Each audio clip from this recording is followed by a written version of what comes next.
What's up, everybody? We're live. Three people in the house. That's awesome. How's it going, everybody? Um, just another day living the dream, I guess. Um, well, to start off, I don't even know where to begin. Maybe here's four people. Wait for a few people to show up before I get going on whatever we're going to talk about tonight. Just been really just spending. Excuse me. I get a drink of water. The house organizing. That's what I was about to say. It's coming along nicely. Slow. It's a small place. It's not like it's a ton of work, but I've done a lot of stuff. I got a bed, curtains, curtain rods. I think I talked about that last week. I don't keep track of it all, but anyway, it definitely I had a lot of little projects to put together, and I still do. I'm still, I guess, phase two is not done. I ordered where you see those um, tripods behind me. One right there is a bicycle work stand. The other two are camera tripods in that space back there. Um, I ordered work work workbench. Um, I can bring it up.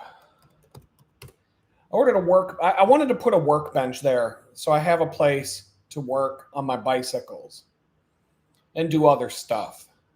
And um, the and I was thinking about getting some rubberized flooring to put, but the more I thought about it, to work on my bicycles, I think I'm just going to get like a oil absorbent rubberized drop cloth that I can just throw on the floor, work on my bikes, and then fold it up, roll it, put it away.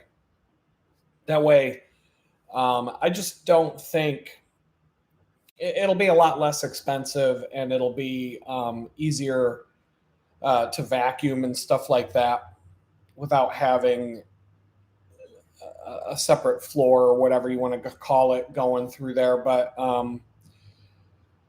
so I picked up this. I'll show it to you. It was on the one that I wanted became unavailable.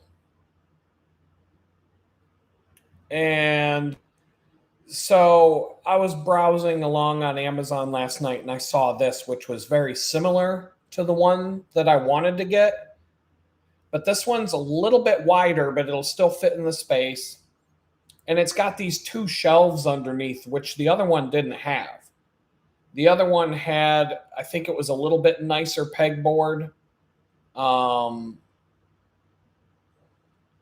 so this will keep me. This will help me immensely in 10 different ways from Tuesday, being able to organize my tools and have a dedicated space for that stuff, but also to just have a place to work on stuff. My bicycles, camera gear, I can set up here and pull out my camera gear and have a nice tidy place to sit and work on that stuff. And it's got a number of things that need to be done, and having the pegboard, some drawers, and storage underneath for toolboxes and stuff like that, that'll help a lot. And it was pretty cheap. It's like $150 for this thing. I mean, you can't even find something that nice at Home Depot. The only thing it doesn't have is adjustable height legs. So the floors in this place might not be perfectly even. That might be an issue. I may have to do something ghetto, like put some cardboard or something under a corner. I don't know, but whatever it is, I'll figure it out when the time comes and I need to figure it out. Um, let's see here. So that was cool. House organizing is just slow but steady. I had let stuff go. for a long time. August, it started in August, but really the last 3 weeks or so before I've found a car were just, I was burned out and just shot out. Um, let's see. Now it says we have one viewer. So, hey, what's up? Glenn Beachaw says, I don't like curtains and curtain rods. It's just extra stuff to wash and add dust. So I don't know. What do you cover your windows with? But yeah, so I don't know. I needed to do something in the bedroom because I didn't. There's obviously for privacy, I wanted some curtains in there, but I wanted it to be easy to let light in because it does get good natural light. The windows in this place are crappy and they suck, but it does let in natural light, which is cool. And so I wanted some curtains I could easily open and close. And the reflection on the TV comes from the windows. That gets on my nerves. And I don't know, there's other reasons to have curtains. So I didn't spend a lot of money on the curtains. I got those on Amazon. The curtain rods are on Amazon. I think it was like $60 for the whole thing. Pretty easy to set up. I took my time with it and used a level. And, I have a drill. So it was like, it took a little bit of time, but not much. I bought an ironing board and an iron specifically for the curtains, but I also wanted to have an ironing board and an iron. So knocked that off my checklist. I'm 50 years old just about in a few days, and I don't have the things that, I had a house before all this crap happened. Probably had an ironing board that was 20 years old. I don't even know. But I don't have the basic stuff. And so it is kind of strange having to go out and buy things that, I would have just had because I'm old. So, but whatever. Glad to see you're still in the same place, Adam, and now you need some regular contract computer work, but apparently AI has taken over a lot of those jobs. No, it hasn't. India took over more of those jobs than AI. AI can't do, maybe someday it will. AI's come a long way, but AI doesn't do the job. I use AI to do different things I do. But somebody said it best that if you don't know how to do the thing that you're asking AI to do for you, you won't be able to use AI to do it for you either.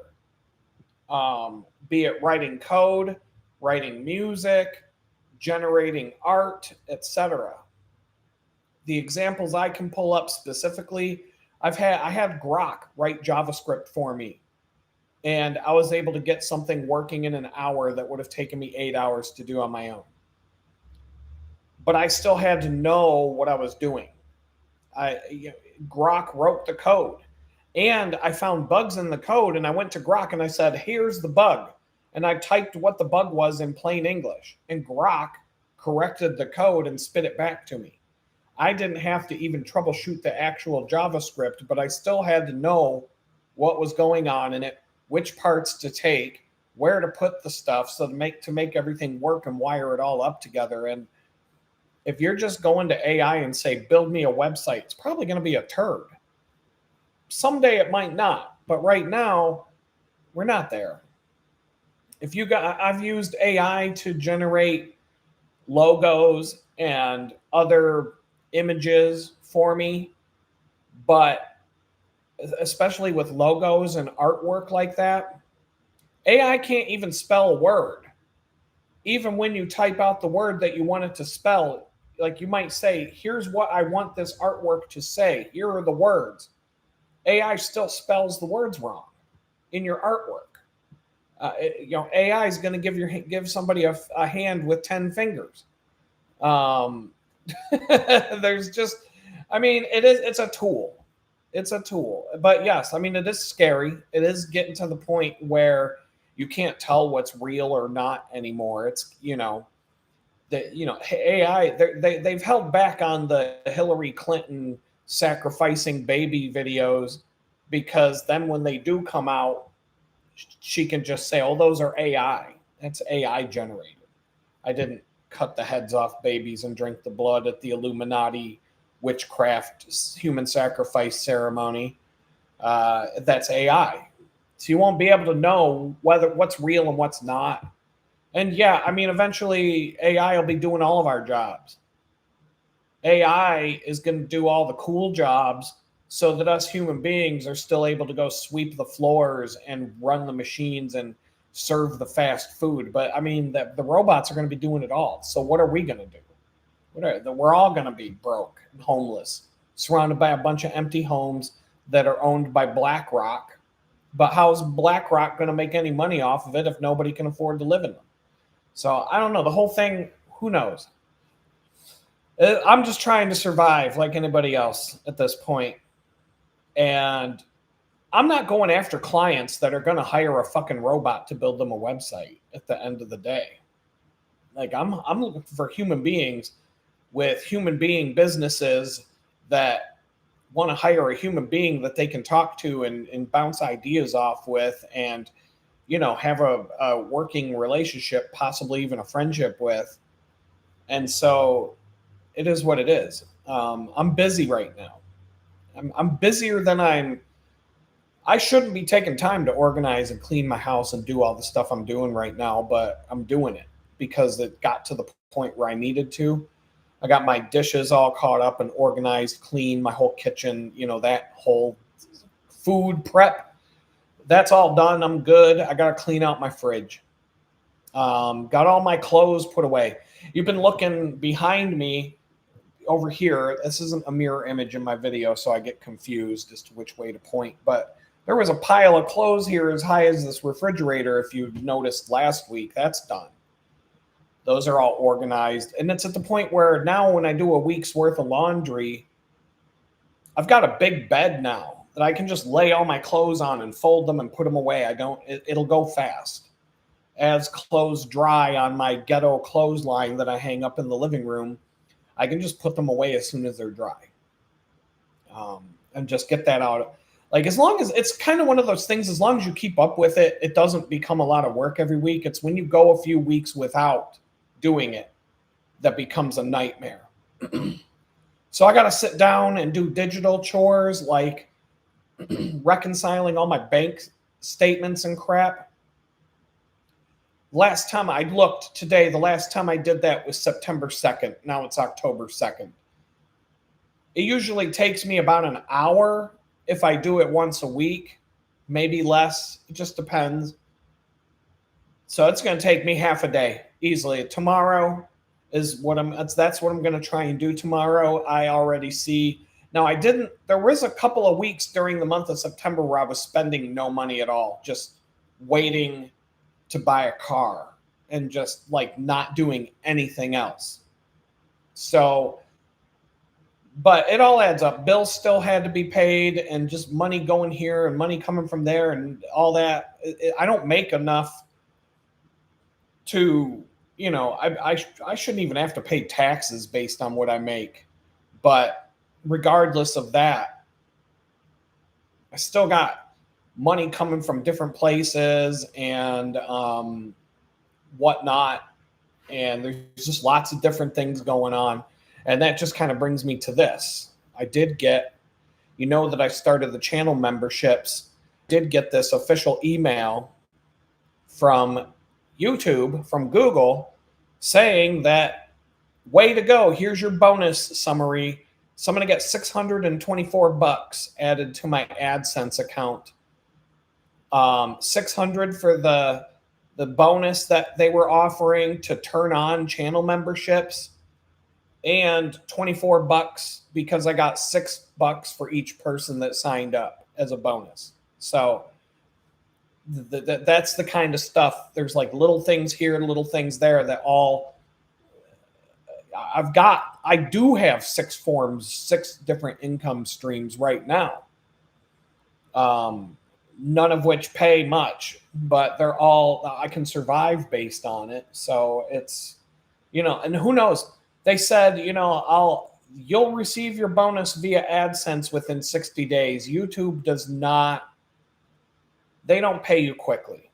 If YouTube owes you money, you're going to wait a month, 2 months. If it doesn't, it's probably not going to be this month. Probably November 20th, I could expect to get that.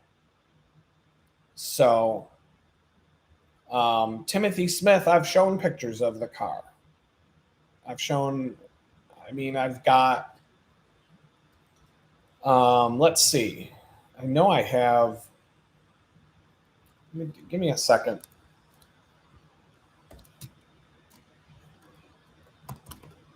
I'll probably just go to the Facebook ad if it's still up.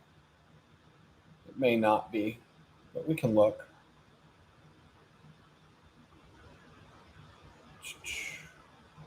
Looks like it probably isn't. No, here it is. Is it showing up? I can't. Yeah, here's what it looked like before I bought it. 2012 Passat. Pretty nice. It's got some small things going on with it, but it's well kept. It's nice. It's got like some small issues, but I'll deal with those. I can, nothing that's keeping me from driving it. It's pretty clean. I mean, I paid $3,800 for the car. They wanted $4,400. I got it for $38 because I'm a negotiator, and I had it on the road the next day. Cost me like $140 at the tax office to pay the sales tax and the title fees and all that.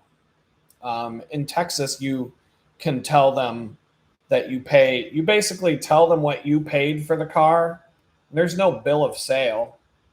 And then they look it up in the computer to see what they think it should have been. And whichever one is the higher number, that's what you pay the sales tax on. So your job is to try and come up with a lower number than they're going to have in their computer system. And I haven't looked at all the paperwork closely, but I did good. I did good on that. The other vehicle that I was looking at, the Fiat 500 that the guy wouldn't budge, the one that they brought out, the Latina chick with the big boobs, trying to convince me to cave in because the guy salesman wasn't doing it. They thought maybe if they play the Hooters waitress game and rub some boobies in my face, that I would cave in and just pay and buy the car. I think I did better than that car in some ways. I mean, the car had 80,000 miles on it. This one has more. But Timothy says, have you been using it for a commute or still bike it? I'm on a bicycle vacation right now. We'll talk about that in a minute. I haven't rode my bike since the day I rode home from buying the car. But I am getting ready to tune up my bikes, which, I mean, I could just grab a bicycle and go. Both of them are fine. But I'm going to give them a full-on tune-up, clean them up, make them perfect. And then I'm planning on riding to my bike to work October 18th. I think that's more than 3 weeks off the bike. My body's still recovering. I'm feeling better every day. I'm getting more energy each day. My foot is feeling a little better each day. So I'm just going to give it the time that I want to give it. And then October 18th is a Saturday. It's a lot easier to go to work on a Saturday on a bike. Less traffic and it's just a little more peaceful and tranquil and whatnot. And everything is just relaxed on Saturday compared to Mondays. So it would be a good time to try riding my bike. It's 25 miles each way. It's no big deal. We'll see how my feet feel and all that. It'll give me some time to put some stuff together. And I might start shooting video of these bike rides. I mean, I want to.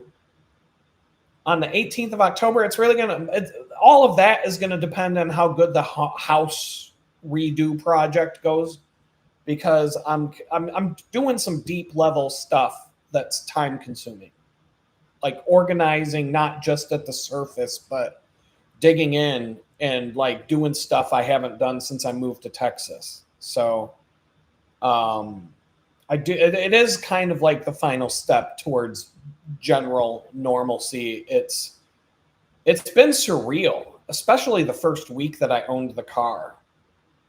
Being able to go to Target and pick up a few things, an ironing board and an iron, and be able to just throw it in the trunk and drive home. The trunk on this car is enormous. Plus the back seats fold down. So you get a lot. It's like having a hatchback, but more. It's like a short bed pickup truck with, like, in terms of how much space you have in that thing. It's huge. A sedan, a 4-door sedan is not really my style. I don't, this is the first time I've owned a 4-door sedan. So you're asking, that's kind of funny. That's perfect. How many days since you got out of prison and picked up the car? So today, I realized today is the exactly the halfway point of my probation sentence. It's been 1 year and 6 months since I got out of prison as of today. April 2nd, 2024 was my release date. I was supposed to be released on April 1st. But these pricks at the prison pulled the absolute worst April Fool's joke on me in the history of April Fools, probably. It was probably for the best. They called me down to the office at like 8 in the morning on the 1st and said, "You're going home today." And I was like, yeah. There was this shit up in the air because there's this thing called the First Step Act. And every month you get credit. You get time off of your sentence. And it's whenever they calculate. I was in this limbo period where I could go home anytime in the next 30 days. Anytime in the next 30 days, you can go home. But I never had an exact release date because it all boiled down to whenever they calculate the First Step Act days off that I'm supposed to get on my sentence that month. And it came on April 1st. So as soon as that hit their computer, boom, you're going home. And but then they called me back down at 9 a.m. and said, "Oh, you're not going home today because we can't get you booked on the train and the buses and stuff to get you home till tomorrow." And I was like, "You motherfuckers." But at the same time, I was like, you know what? I got to spend the last night in prison with my homeboys, my prison pals, celebrating my release instead of just vanishing without a trace. So we had like I got to say goodbye to everybody. I've got people's contact info and shit like that. Not that I haven't talked to anybody since I got out. Not even the January 6th people that got pardoned, but I know how to. I have their contact info if I ever wanted to reach out to them. But in the end, it really didn't even matter because if I knew what kind of a psychotic nut job I was coming home to that day, I would have rather spent another month in prison if it meant I could come home to something better. I'm not going to lie. But, well, so it takes a relatively driven person 1.5 years to rebuild after prison. I'm not even rebuilt yet. So, you know, I got a car. And I got a place to live, and I'm working here. I got 6 jobs, technically speaking, 6 streams of income that none of them pay me. None of them you could survive on in and of themselves.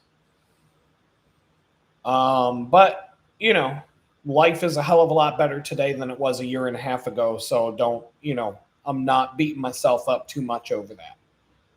Recidivism is 80%. He's the minority. Recidivism is, okay, the people who are recidivism-ing, the people who are, there's people, when you're in prison, the biggest thing that you're going to find that will just kind of shock you is there's a lot of people that just like being in prison. Like, that's just their life. People like, I'm not going to name names, but I knew a drug dealer who was doing 10 years or some shit for, who knows, selling something, cocaine, fentanyl, I don't fucking know. He was in the federal prison he was doing a 10-year bid for drugs. He said the first thing he's going to do when he gets out is make a call to his boys and get back in the game. Because, you know, if that's your life and you're coming out of prison and you have a criminal record and nobody's going to give you a job, these people aren't going to be satisfied with going to get a minimum wage job at Burger King when they could make 20 grand a week selling drugs. So they're going to go back to selling drugs right off, like day one. And so they'll be back. Give them like 6 months. They'll be back in jail, back in prison, 20-year sentence. Who knows? There's people. When I was in the county jail, holy fuck, man. When I was in the county jail, people would leave. People would get out of jail, go home. I was in that place for 14 months. There were people that I would see go and come back and go and come back and go. Oh, you're back again. Why are you back this time? Motherfuckers couldn't do 6 weeks out in the streets without getting themselves back in jail. One dude has been on probation for, I don't even fucking know. I don't know what his original charges were that got him put in jail. He's, you know, when these people talk, like, okay, like when they talk about geography, like, where do you live? Where are you from? Oh, I'm from, you know, Worcester, Massachusetts, or I'm from Pittsburgh, Pennsylvania, or I'm from Mercer, Pennsylvania. Like, oh, that's where the state prison is. They know their whole knowledge of geography.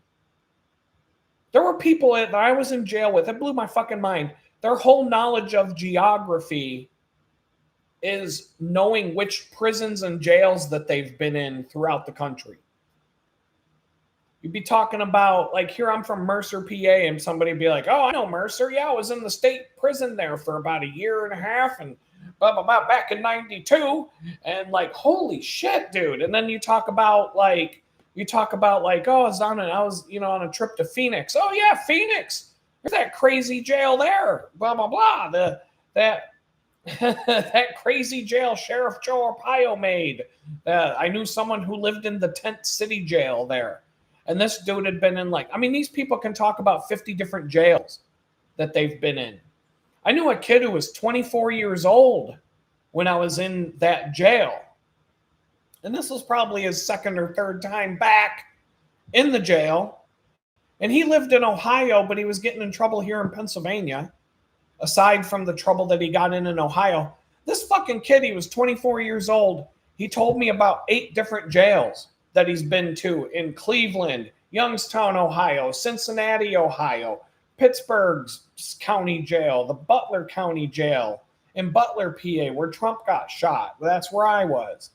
And like 7 or 8 other jails. New York, jails in New York, jails in fucking Virginia. And I'm like, you're 24 years old. How the fuck have you been in 8 different jails? Like, I told him this kid was my cellmate, my cellie. And I was like, dude, I'm like, what the fuck's wrong with you? I got along with everybody there because when they found out what I was in jail for, everybody was like my best friend. They're like, here, you get an extra milk with your tray. Here, have my, here's an extra burger. You know, like, people would just be friendly as fuck when you're the guy who, you know, threatened the FBI. So, I mean, if you're going to go to prison for something like that. You definitely don't want to go to prison for fucking around with little kids or anything like that. But if you get in trouble for threatening the feds, you're going to be treated just fine. Nobody's going to bother you. But Yeah, no, it was obvious. And I mean, me and a handful of other people were in jail, but they weren't the kind of people you'd ever, like, you can tell. You know, I had about 3 or 4 friends in the Butler County Jail who were in jail, but they were people who would never go to jail. Just some crazy shit happened in their life, and they ended up in jail. But then there was people that, like, that's their life.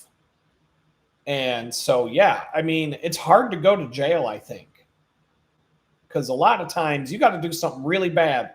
I don't understand how the federal, when you see, I watched Chomos. We're talking about Chomos. Chomos would come in and be gone in 2 months. They'd get like 2 months in jail for rape, for molesting children. And I'm getting a 2-year fucking sentence for tweets. I would have been better off molesting children. Not that that's what I want to do with my life, but that's pretty fucked up when you're better off being a child molester than posting shit on Twitter. I got 2 years in prison. I shared a jail cell with a guy who killed somebody. He killed somebody and he got 14 months in jail. I got 2 years for a Twitter post. Like, I will never, ever in my life think that was fair. I mean, there's no way. You can say that it means I don't have remorse or whatever the fuck, you know, he didn't learn his lesson or whatever. No, if you went to fucking jail for 2 years for a Twitter post, you'd be thinking the same thing. You'd be thinking, how fucked up is that? Watching child molesters go home 2 months after they diddled the kid and got caught. But you're in jail for 2 years for a tweet. Even the jail guards were like, holy fuck, that's crazy. The jail guards, all of them. I never met a fucking well, the ones that talk to you like you're a human being. Some of them are just, like some of them you just avoid because they're just there to beat the shit out of people and treat everybody like dirt. But I would say half of the guards are good people that you can get to know. And all the ones that would ever talk to me were like, holy fuck, I can't believe they did that to you. The jail guards are like, you don't deserve to be in here. This is for fucking murderers and rapists and drug dealers and all that shit, not Twitter posters. The fuck? And so I heard that every day of my 2-year sentence. I heard that from a guard. So anyway, today is the halfway date of probation, and I didn't even know it until later in the day. So I got another 1.5 years.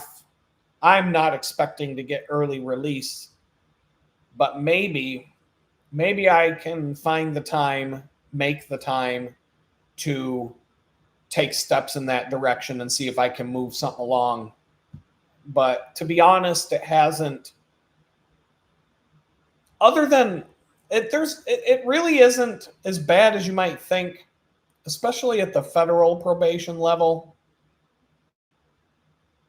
Yeah, Timothy, people are making all kinds of threats and inciting violence today, and all that happens as they lose their job. Yeah.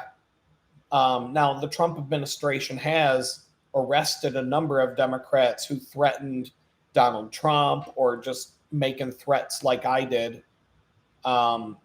And they're all sitting in jail still. I'll have to compile a list and just keep like making updates on what I see going on in these cases. I haven't been like following it super close, but I know of at least 4 or 5 that I could easily find.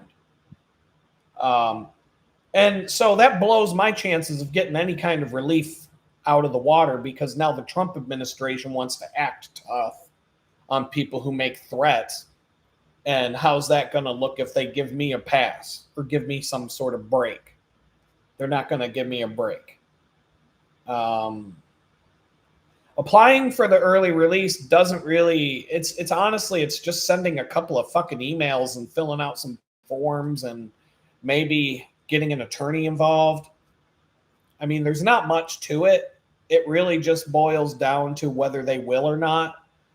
The attorney, the prosecutor might not even be a federal prosecutor anymore because those people change jobs when administrations change jobs. It may just get rubber stamped like, okay, yeah, fine, let him go. So all I can do is try, but there's a process to follow. And I don't know. I don't have to physically go to court. It's a motion. You file a motion, and the judge will either say yes or no. So I would like to go see my son. It's cold up in New York right now, or it should be, or it will be by the time I can do it. I don't know if I can trust this car yet to go on a long trip. That's part of the reason why I didn't just buy a used car and decide to go drive across the country the next week for a reason. I figure if I can go a few months with this car, drive it, is it reliable? Is it going to need some, what's it going to need? I want to break it in a little bit before I take the risk of going on a cross-country drive. The one thing I'm doing right now is building up my roadside toolkit. So I'll show you a couple of things. While I'm talking, I'm just going to pull up a few links just to show you some stuff. And that. And what else? We've got that. And what else? A few other things. And then what else? What's the other thing?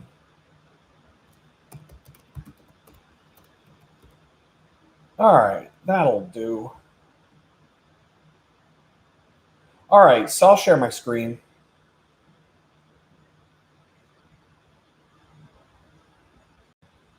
So one thing, the car didn't have a jack in the trunk.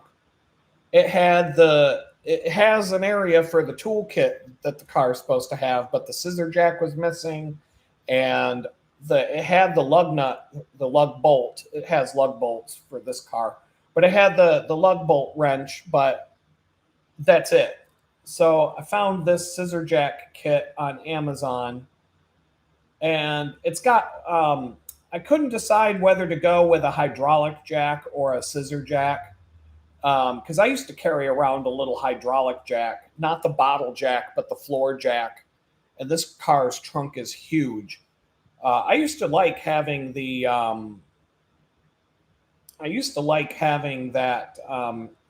jack, the floor jack, the hydraulic jack, and the particular car that I bought it for. I had all kinds of flat tires. I had to jack that thing up a lot, and that really was. But this thing has a ratchet instead of that stupid little crank thing that you hook onto it. And I got a lot of good reviews, and it was $35. Comes with a carrying kit. It's got its own lug nut wrench. Actually, this isn't the one I bought. I don't think. No, this isn't the one I bought. Hold on a second. No, this isn't the one I got. I got a different one. Was that the one? Get out of here. I guess that is the one I got. Shit, I was supposed to get a different one. The lug nut wrench, the lug nut wrench on the one that this isn't, no kidding. I'm kind of mad at myself because I had two bookmarked. And the lug nut wrench was better on the other one. I don't know how I made that mistake. But anyway, I ordered this at noon today, and it was here at 2:00 in the afternoon. So I'm not even going to take it back and get the one that I want. But I am kind of upset that is kind of, Okay, well, I'll look at that later. But I got the jack. I got a jack. It'll do the job. It'll do what it's supposed to do. And for changing a flat tire, that's all you need. But I would like to get a floor jack instead, but sometimes those floor jacks are a pain in the ass when you're trying to do something on the side of the road or if you're on a dirt road or whatever. I don't know. This will do the job. It's better than not having a jack in your car when you get a flat tire. And then I also picked up a flat tire repair kit. I thought this one was nice because it has a little pouch to keep it all tidy and organized. But, so I got the plugs, the reamer, the plug tool, and different. Oh, it's even got a couple of valve cores and some other handy dandy tools. So I put that together as part of a kick or as part of a kit. No problem there. And then this is one thing I used to own before the FBI came to my house. So Lowe's has all these Craftsman tool kits, but they don't look as nice as the one I used to have. And so I had to search quite a bit. And I found that Amazon had not only had the actual toolkit that I used to own, the scissor jacks need constant greasing. Yeah, I mean it's like anything. I mean, believe me, I've used these things a million times. They're not that hard to maintain. I mean, if my bicycle toolkit happens to be in the car, I'm gonna have grease right there. But my toolkit will evolve. But this thing here, I used to keep this in my vehicle. And this Craftsman, it's the gunmetal chrome ratchet sets that they were selling back in like 2020. The ones that they're selling now don't look as nice. And I don't know, this thing was pretty badass for the price. Pretty much has every box wrench and socket that you're going to need, a basic bit driver with some hex bits, Torx bits, and your screwdriver bits. Pretty much it's going to cover almost anything that could go wrong. And it came in handy not just for car rides. I can't tell you the number of times that I would break out this toolkit for the most random things you can imagine. Like, oh, I've got tools out in my car. Hold on. I'll be right back. It's got Allen keys, regular box wrenches, deep sockets, shallow sockets. It's got, the universal joint for going around right angles, extenders, and everything else. It's got the 3 different size ratchet handles. It's a pretty damn good kit, and I never broke anything in it. Now, this was not a daily, I was not a daily auto mechanic working on broken down cars all rusted up, and, I wasn't putting this stuff through its paces. But to have this in my car, and I couldn't find anything that would match this. I found out the exact part number, CMMT12035, and I looked it up, and lo and behold, Amazon had it, but it's going to take until the middle of October to get to my house because it's coming from some third-party seller. But there's so much stuff in there, and the quality of these things is pretty good for what it is. And Craftsman still has their lifetime warranty, so if something does break, I'll just go to Home Depot or Lowe's and get a replacement. And I'll have AAA. But I mean, why call AAA if you can fix your tire on the side of the road in 5 minutes and be on your merry way?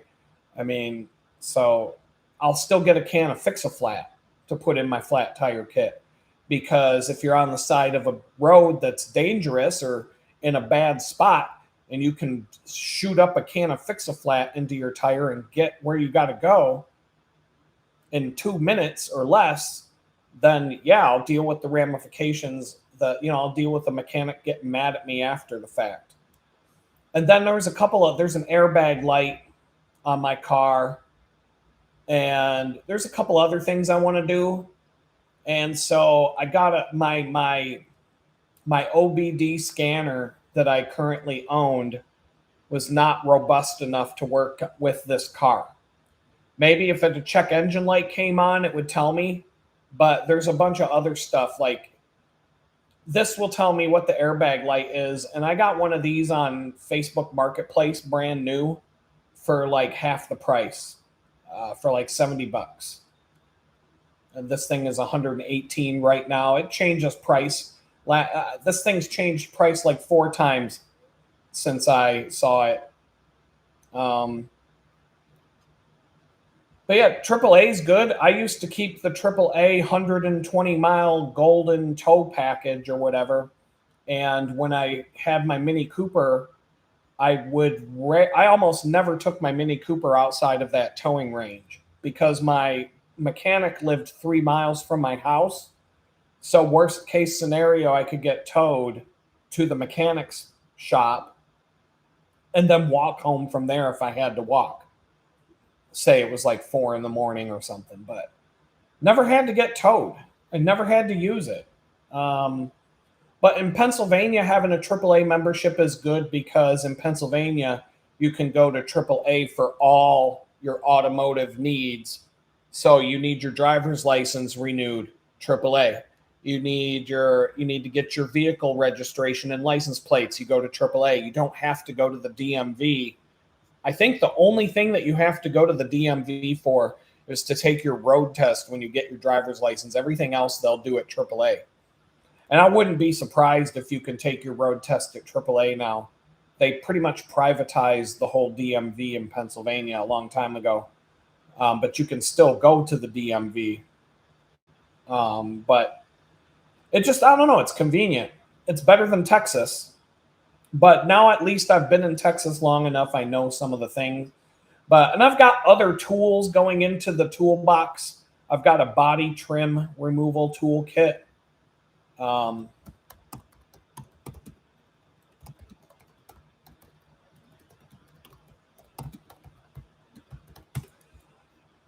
So I got a body trim panel removal kit. So I can pop the panels off different things like the doors and stuff like that without having to use a ghetto screwdriver and break things in the process. Just a basic kit. It comes in a little pouch. That'll be in my car toolkit. There's a bunch of other stuff going in the car toolkit. An air compressor. I've got a couple of different air compressors, handheld air compressors. I've got a Ryobi that takes a battery, and I've got one that you can plug into a cigarette lighter port on the car. And I've got a couple of jump starter packs that you can, I don't know the brand.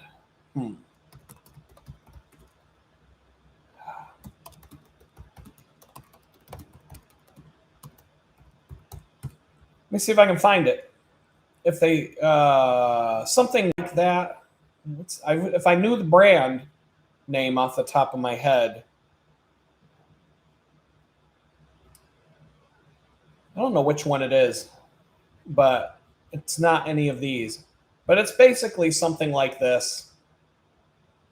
It's a box like this that you can use for lots of different things. You can charge stuff, but then it's got jumper cables that you can plug in it, and you can use it to jumpstart your car. And I've got 2 of them because I used to have one in each car. But you can also use it for a power bank to charge your cell phones. I take it on bike rides with me in my backpack because it could charge my cell phone 5 times before it dies. And so I can leave my cell phone on my handlebars running Google Maps for 8 straight hours. And then I can run a USB cord out the top of my backpack and plug it into my phone if the phone starts to go dead. And then I can charge my phone 5 times using that. So like I can get some distance. I just can't remember the name of the and I'm curious now. I know I can find it. I just wish I knew it looks a lot like this one. Oh, here it is. Gulu. This one right here. This is the one I got. Looks a little, yeah, this is it. So it's this little, like that little box. It fits pretty well. I have a solar panel, or I had one. I don't know if I still have it.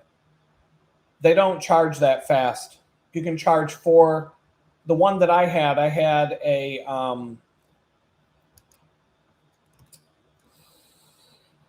Goal Zero.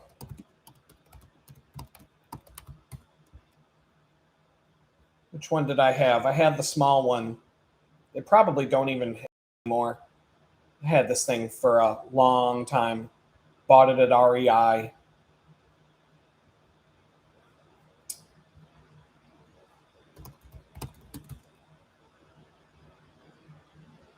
Nomad 10. Put it this way. You could put, so I had a solar panel. It was smaller than this. That's the closest thing I can find to it right now. It's its own pouch. And so I had a battery charger in it that could charge 4 AAA or 4 AA rechargeable batteries. And you could daisy chain it. So I could put out the solar panel, plug that into the battery charger, and then plug a phone into the battery charger to charge my phone from that. And everything would charge as it's sunny out. But a full day of sun with that tiny little solar panel would be about enough to charge 4 AA batteries. You're really not getting much. Jared wants to know about tent recommendations. I've never owned nice tents, if I'm being honest. I always got, like, I had a giant tent that I bought at a thrift store for $30, and it was like a 2-bedroom, crazy ass big giant dome tent, but it leaked, so you'd have to I had a big giant tarp to cover it with.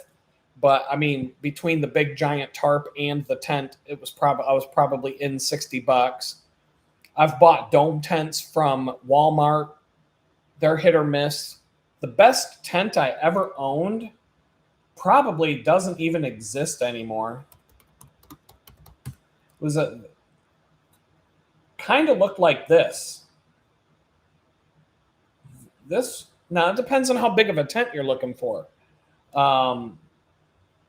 This Quest Ridge Crest 2-person tent. Come on. I've had this tent here. I've had the standard dome tents. I've had lots of tents, but I've never owned an expensive tent.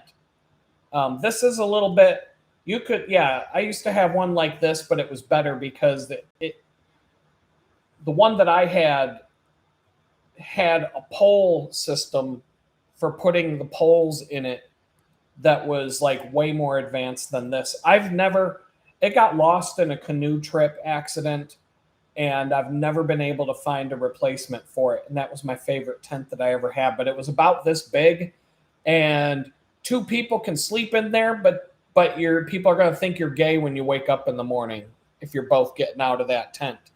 So you might, if you're going to sleep in there with another dude, you got to be aware. You got to be aware that, anyway, if you're looking for a big tent, here's something. I'll go to Amazon because I know I can find it easily. Now, I had a friend who had one of these, and they're pretty damn awesome. It's basically an easy up frame. You get like the 10 by 10 or the 15 by 15. What is this one? This is the exact one I was going to buy. What is this? The 10 by 10. So you get a 10 foot by 10 foot up canopy, one of these canopies. And the 10-foot ones you can set up yourself. And then they make tents that clip to that and attach to that metal frame. And those are pretty awesome. I've had a couple of friends that had these, and they go up in like 2 minutes. They're super cool. It's going to take up some room in your vehicle. I mean, it's, a 10 foot by 10 foot. This is more for like glamping, but you're going to have enough room in there for a bed. I had a folding camp bed.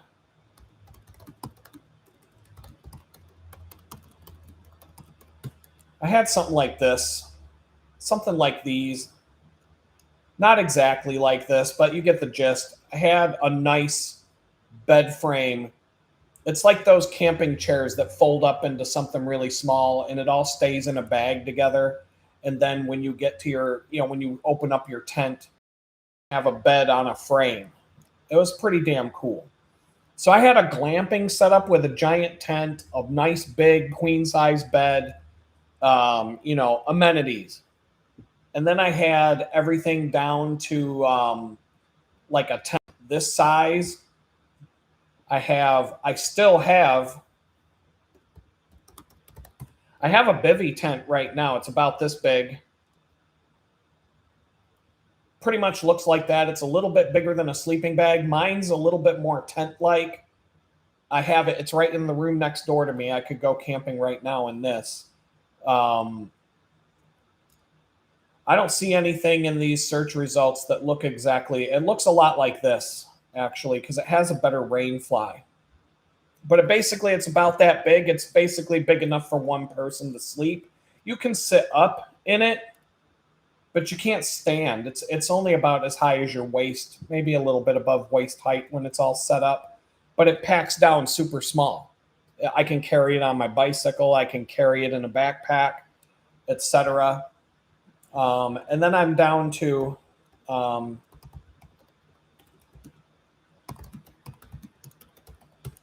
I'll just pull up, see what images pop up. And I mean, I camp like this a lot too, where I'll just take a hammock and a tarp. And I also had bug netting, like some military bug netting. I had 2 rolls of this surplus bug netting. That's pretty much it right there, what you see in that picture right there. So I had 2 rolls of this stuff, and I would carry it in my different vehicles and stuff.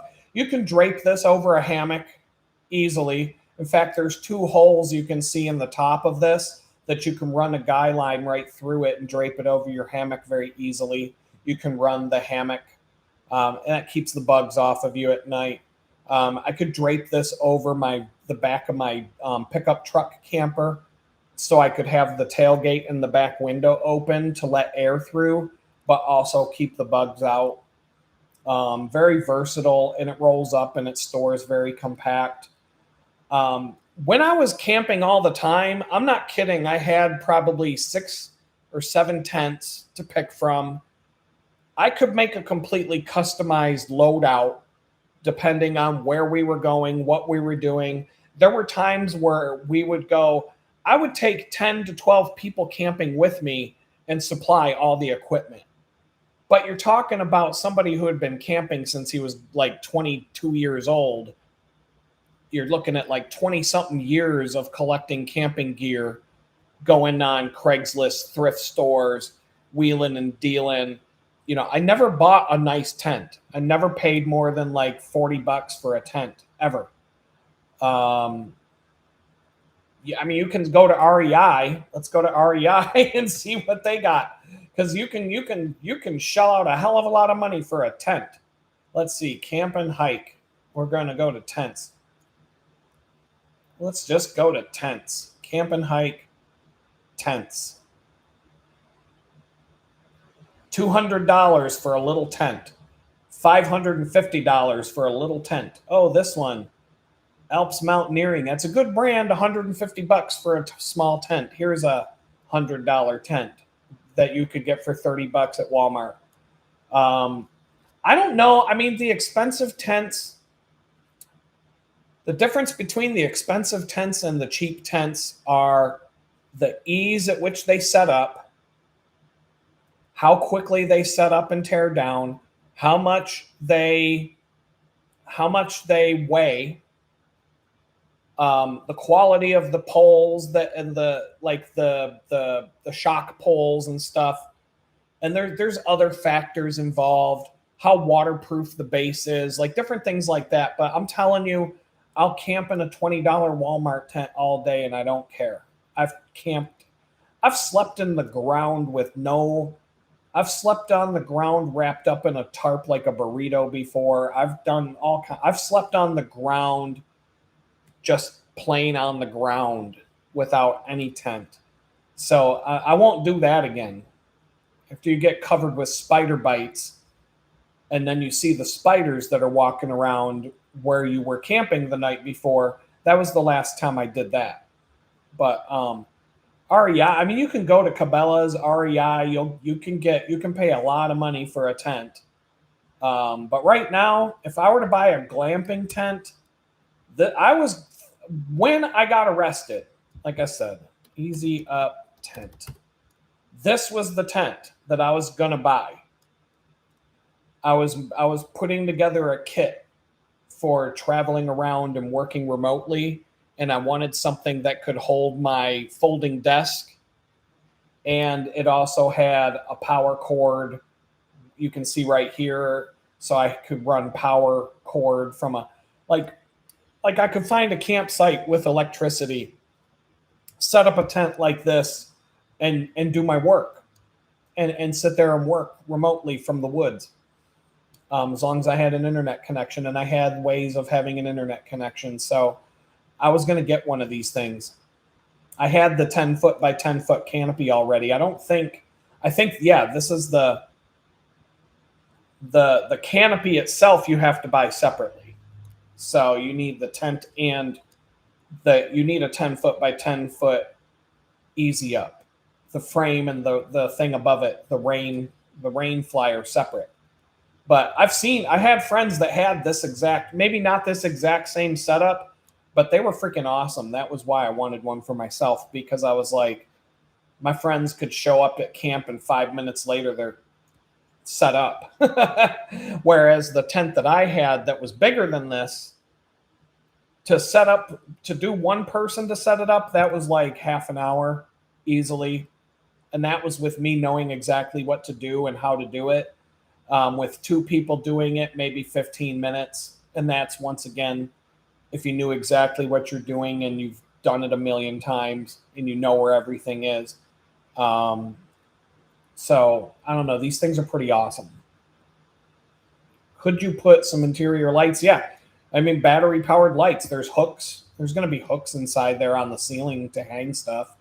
And if there's got to be something, get some S hooks or a couple of carabiners and just hang stuff up with carabiners. I mean, you can put a flashlight on the floor of your tent and aim it up at the ceiling, and then it creates a light that it feels like you have a ceiling light. And sometimes the light is even better that way.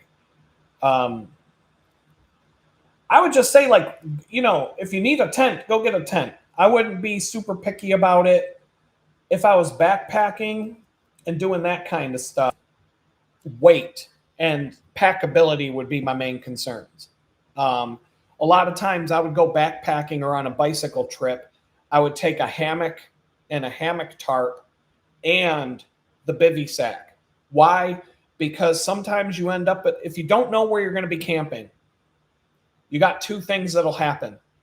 You've got a hammock and a hammock tarp and the hammock set up, and you can't find two trees that are the right distance apart. And that happens. You could be in a forest full of trees and have a bitch of a time trying to find two trees that are the right distance apart to hang it up. That's happened to me more than once. You'll deal with it. Like one time I tied to a dead tree that I thought was going to break in the middle of the night. It didn't, but it kept creaking. Every time I'd rock back and forth, you'd hear, "Rrr, rrr." But the other thing that's going to happen is there's trees all over the place that are the right distance apart, but there's no flat ground to set up a tent. So if all you brought was a bivy sack, then you're not going to be able to find a place to set up your little tent because there's nothing. And then vice versa. So there have been times where I decided to take both. And in a 2 or 3 day camp trip, one night I'm sleeping in the hammock because there was no place to set up the bivy sack. And the next night I'm sleeping in the bivy sack because there's no place to set up a hammock. And that's come into play. That's come into play on bicycle rides, long distance bike rides. I've had to choose one, or instead of choosing one or the other, I just got the lightest, most portable of each, and just decide, and take like a minimalistic approach, like just take the smallest tarp I need. And my hammock is about that big when it folds up. I've got like the smallest, lightest hammock you can get. It's called the Eno Sub 7, and I think it's the Sub 6 now, but it's 6 grams. It's super light, and it folds up in a bag about this big. That's the hammock. Then you have to have straps, which the straps, I got the lightest straps that they make, fits inside the bag that the hammock tucks into. So the hammock is nothing. Hammock tarps, I have different tarps. I have them right now. I have one that is real small, folds up real small, but it doesn't do a good job covering up the hammock very well if it starts to rain real bad. You're going to get wet. The other one is huge, and it will keep you dry in a rainstorm, but it packs up into a thing. It weighs a bit, and it packs up into a much bigger bag. But I've also got tent stakes, and I've got different like these carabiner things that when you run the cords through them, you pull them and they lock in place like one, but then you flip a button and they unlock and you can pull. You can set up a hammock and the tarp that goes with it in about 30 seconds to a minute and a half, depending. Me and my son used to carry those on our backpacking trips so that when we decided to set up camp for the night, we'd set up our hammocks and tarps, and he could do it. And he was 12 years old, and he was setting up his own stuff. And it was easy for him to do, and it was fast for both of us. So if it did start to rain or something bad like that, and we needed to get under some shelter real fast, zip, zip, done. And it would take almost no time. You have to bring weights too if you can't dig. Hiking and camping. No way. Are we talking about anchoring the tents? The only time I've ever had to anchor a tent with guy lines and actually... Now, number one, if you need to get tent stakes into the ground, you don't need a hammer. Just pick up a rock. Bang, bang, bang, if you need to do that. Typically, you angle the tent stakes towards the tent and just jam them in with your foot most of the time. Depends on what you're using for tent stakes. But this one time, this girl and I camped on this beach, and the wind, there were no trees, and the wind was ferocious. I mean, the wind was just flattening the tent to the ground, even when it was staked down, and we didn't have the right tent stakes or anything. And that was, oh my God, we had to do so much creative shit to be able to camp. I learned a million different things camping on that beach. One, that you can get tent stakes that are like 5 feet long that you can pound into the sand to give yourself an anchor. I found out, that's why my tent has so many guy lines hanging off of it that I've never used before. Because when the wind is banging down like that, that's the only way to keep your tent from blowing down. But we had to park my Jeep in a certain way, and we had to tie cords to the corners of the Jeep. We had to tie. We had a 15 by 15 foot easy up canopy tied to the Jeep first, and then guy lines, and everything was tied. Everything was all involved with being anchored to the Jeep. And so, yeah, Angel says if you're serious and have a bug out bag ready at all times, you probably ought to have some sort of tent. Yeah, I mean, that was my bug out bag. I had a backpack. I still have it. My son and I both had backpacks at the ready at all times with hammocks. But my backpack also had a bivy sack in it that I could throw in there. It wasn't in there as like the base kit. In a last minute situation, we could, make adjustments, but the bags were there, food and everything. We had a 4-day supply of food in bear canisters. Pretty much everything was ready to go. We had our escape route. We knew where we were going, but I mean, none of that shit matters when the FBI comes banging on your door at midnight on a Friday night. None of that. All those preparations didn't amount for shit And believe me, I had an arsenal at my house too. I had 13 guns, and the FBI said they came with a Bearcat tank, and they said they didn't have enough room in the Bearcat to put all the ammo they found in my house, so they left it behind. Just saying, that's how much ammo I had. I had too much ammo for the FBI to carry away. I had closets full, stacked with ammo canisters. Because I had been collecting ammo for some time. And then when 2020 came around, I stopped shooting guns because you couldn't get ammo anymore. And I'm like, this might be all we have. And this might actually be currency. 2 years from now, bullets might be the new dollars. You might be we might go grocery shopping and paying with bullets instead of cash. So I was keeping my bullets. And I ended up selling all the ammo before I came out of prison. My ex sold all the ammo off, and that's why I had a little bit of money when I came home. That, some other stuff that was sold. But yeah, bug out bag. We have bug out bags at all times, not just for backpacks, but for the vehicles. And the pickup truck was a bug out vehicle. Everything was in the truck at all times. So if in a bug out situation, we had a pickup truck that was already loaded and ready to go, a Jeep that I had a black box to put in the back. There was a black storage, like a real heavy duty, like, I don't know how to explain it. It doubled as a coffee table at our campsites, but it was a box, a utility box full of camping gear for the Jeep. It fit perfectly in the back, even with the back seat up. But we had 2 bug out vehicles, all the stuff ready to go right in the entranceway of the house, on top of a plastic pallet system to keep, because sometimes the front room of the house would flood in a bad rainstorm. And so we had it all elevated like you would elevate food at a restaurant. And so we had bug out kits ready to go for both vehicles, plus backpacks. So the plan was, if the shit hits the fan, we load up the vehicles, we get the hell out. We've got bicycles for everybody, gear for everybody, plus backpacks and the backpacks themselves were their own. If it gets to the point where we have to abandon the vehicles or we can't take the vehicles, we've got the backpacks. Now I don't got shit. I've got a bunch of random stuff in my house here that I still can't make sense out of, and I do have some bug out gear, but I got some things and I don't have other things. The things that I own right now and the things that I don't own don't make any sense, because I still can't, I want to have steamed cabbage, but I got to go to buy a bunch of crap because I don't have anything to cook it with.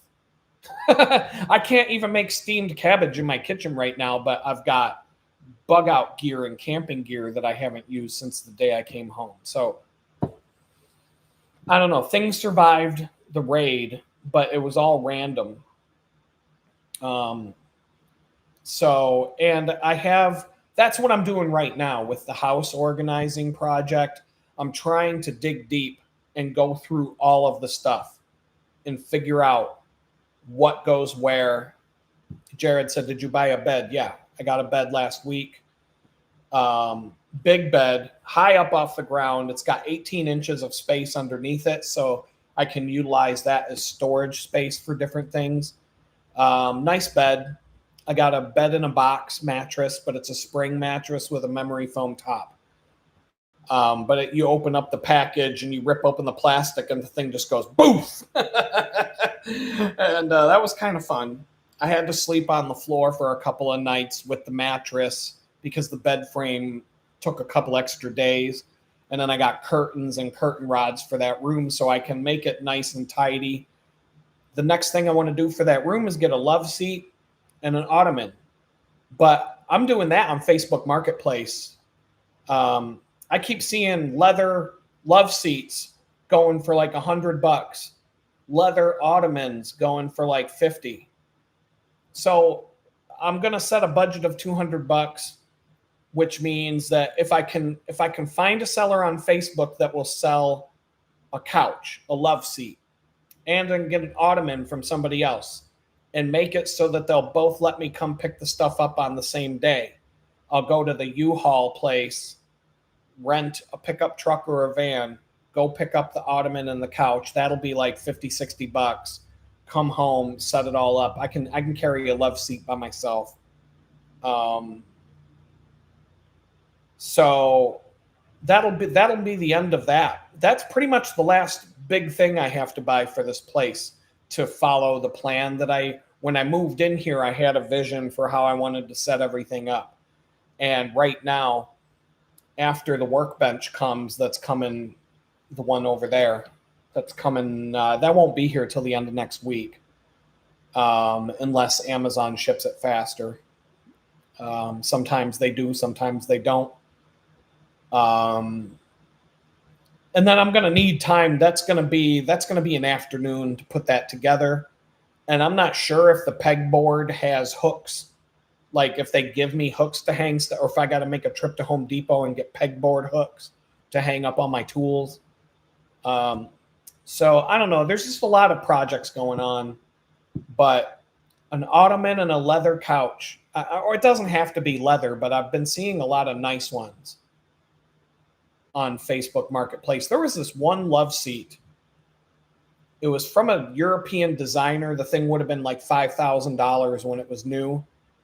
And somebody was selling that thing for like 150 bucks when I first moved in here. And I desperately, like, when I still had the U-Haul truck in my hands, it was available. And I was like, I will go get this right now if I can get a hold of this person. But I couldn't. And so I had to take the U-Haul truck back. And then the person got back to me and I said, well, give me a, because now I'm like logistically money and all that stuff. And then the person ended up selling it, of course. Probably had 100 emails about it or 100 messages within an hour of something like that showing up. But you can see all kinds of cool stuff on Facebook Marketplace. And now I can actually do something about it, except for, a couch. My landlord has a couple of pickup trucks. He's got a Toyota Tacoma parked outside all the time here. So he might be like, yeah, go ahead. I'll bring over the keys. You can borrow it. He might actually do that if I asked him. So, but either way, once I get a couch and a two-seat, I can't fit a full-size couch in there, so I'm going to get a two-seat love seat and an ottoman so I can kick back and put my feet up. It'd be nice if I could double the ottoman as a coffee table. Sometimes they get, sometimes, it is what it is. Jared says, my friend got scammed by a local here in Tennessee, sold him a non-working PS5 for $250. You got to test that stuff. I know I used to wheel and deal video game stuff all the time. And Craigslist was my friend and I had way more wins than losses. But there was one time I did get burned. I bought a PS2 that didn't work, but it was a PS2 back when like PS3 was on its way out. So I didn't pay that much for it, but that's the only time I can ever really think I got burned on Craigslist. I may have gotten burned a little bit here and there on Craigslist and Facebook Marketplace. I don't know. I'm pretty good at it. I'm pretty good at not getting scammed. I just bought a couple of Ryobi tools. I bought a vacuum cleaner, a nice vacuum cleaner. Oh, this thing is nice. And a better drill than the drill I had. I tested them both. I took a battery with me to test everything out with before I bought it. And which is part of the reason why he had two different Ryobi vacuum cleaners. And I was going for the cheaper one. And when I tested them out, the more expensive one, the suction power was so much more dramatically better that I was like, oh, I'm definitely getting the better vacuum cleaner. And I'm so glad I did, because that vacuum cleaner kicks ass. That has it's made my floors a lot nicer just in the last week or two that I've had it. I'm probably going to sell. I don't know if I want to keep the vacuum cleaner that I already have. I don't know. It might go in the car kit for all I know. If I have a power inverter that's part of the car kit, which a power inverter, if you don't know, it's you plug it into your cigarette lighter port and it has a regular outlet on the other end. And I have two of those. One's bigger than the other in terms of wattage. So I might keep the other vacuum cleaner in the trunk of my car, even though I don't know how it'll work with the power inverter may not provide enough power for it. So I gotta mess around with that. But it is kind of like a little dust buster when you collapse it all down. But I don't really know. I don't feel like I need to have a vacuum cleaner in my car, but it's kind of like, what else am I going to do with this thing? Because it's taking up room in my place and I have no space in here to begin with. So this is the kind of stuff I'm doing right now. I'm just kind of sorting everything out, trying to figure out what to do with what and organize it better and do some things that I haven't done since I moved to Houston and go through things on a much deeper level and try to be like, when you live in a tiny place, you have to be super organized, or you'll just go crazy. So I'm working on it. It's a never ending project. I'll be done with my lease here. This is month June, July, August, September. So I'm on month 5 of a 1-year lease now. So I'm almost halfway through my lease and I'm just about, give me another month, maybe I'll have everything on my list that I came up with on day 1 accomplished in terms of how I want to set this place up. But none of the stuff that I'm doing. JS, no way I'm spending $1,000 on a vacuum cleaner. Someone tried to sell me one at that. Where do you spend $1,000 on a vacuum cleaner? The most expensive Dyson vacuum cleaners that they make are a few $100. And those are like the best vacuum cleaners you can buy. I had one. I went to Walmart to buy a vacuum cleaner once. This is kind of funny. I went to Walmart because my vacuum cleaner died in the middle of house cleaning day. And I'm like, crap. I'll go to Walmart because I didn't want to wait. I had to get it now. And I look at the row of vacuum cleaners that they have, and they've got the Dyson, the Dyson vacuum cleaner. Dyson vacuum cleaner. I don't know what model it is. Come on, what's going on with the keyboard?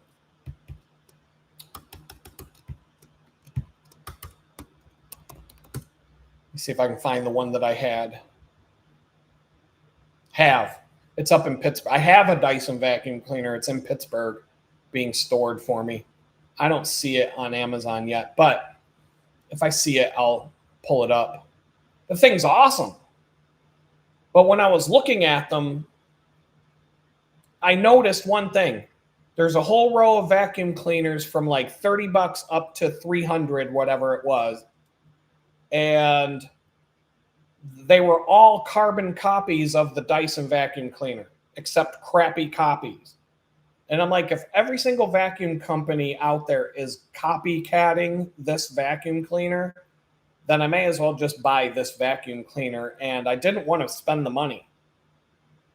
And had I not been in a hurry, I would have went and got one on Craigslist or something like that. I would have got it for half price. I would have never paid full price. But this was more like, I got to get a vacuum cleaner and go home and finish doing this. That vacuum was awesome.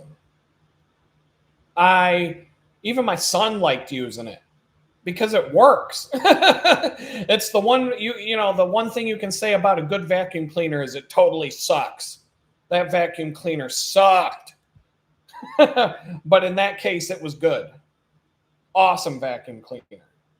And I'm going page after page after page on Amazon, and I'm not seeing this vacuum cleaner. So $1,000 for a vacuum cleaner, I couldn't even imagine. Like, that's ridiculous. I couldn't imagine what the hell unless you are a carpet cleaning business. Here it is. Come on, now I gotta find a picture that doesn't suck. Dyson's. This has got to be it. This is the one. Is it? Yeah, that's. I mean, that's pretty much it. I had this thing, the Dyson Cyclone vacuum cleaner, and mine looked different than this, but that's basically what it was.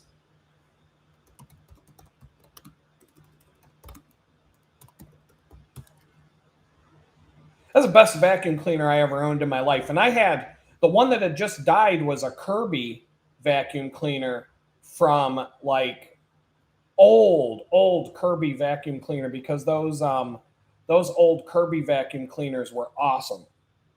And I had this thing. I went and bought this thing on Craigslist a long time ago, and I was using it for years. It's the crap they have them in hotels. I see maids in the hotels using these old Kirby vacuum cleaners because they last forever. Well, mine died, and it died like catastrophically died. Like it was like, holy crap. It was like when you hear an engine blow up and just throw metal all over the place. That was what it sounded like when it died. And I was like, yeah, guess I can't do that anymore. So I had to run out, and I was in the middle of, I was steam cleaning and vacuuming my house. And I had to go get a vacuum cleaner. Like, it wasn't like I had no choice. I couldn't shop around. I couldn't be like, well, maybe sometime next week I'll get it. That was the best vacuum cleaner I ever had. Well, I bought this, the Ryobi. Well, I got this thing just now. So you'll see. Well, come on. Why the fuck can't I? Here we go. So I got this on Facebook Marketplace. It's about as good as a Dyson handheld.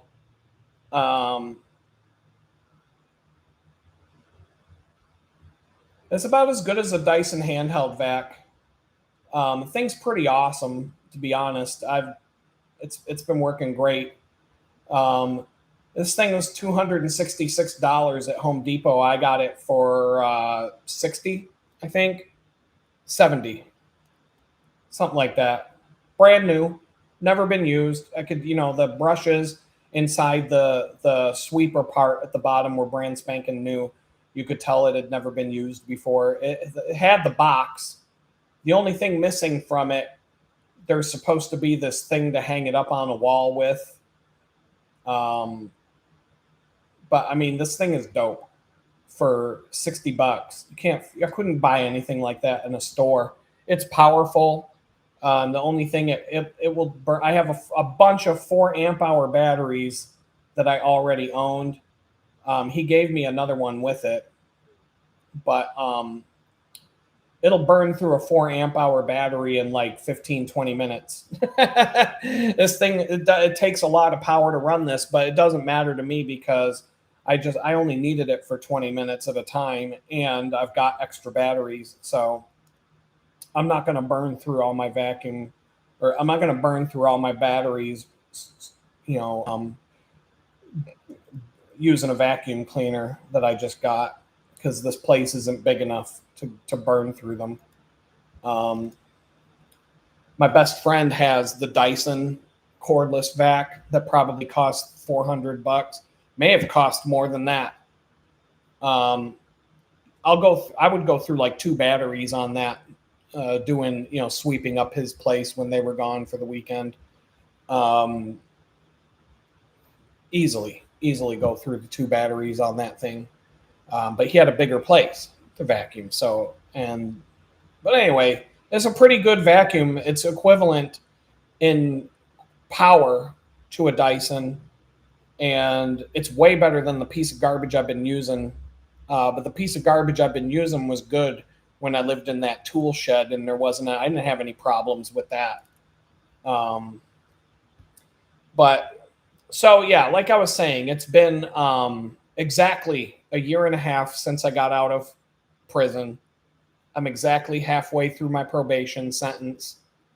Um, and get this, I don't know if I can find this right off because I've been, oh, I don't know where I put the paper. It's been 10 days. I know I have this. Here it is.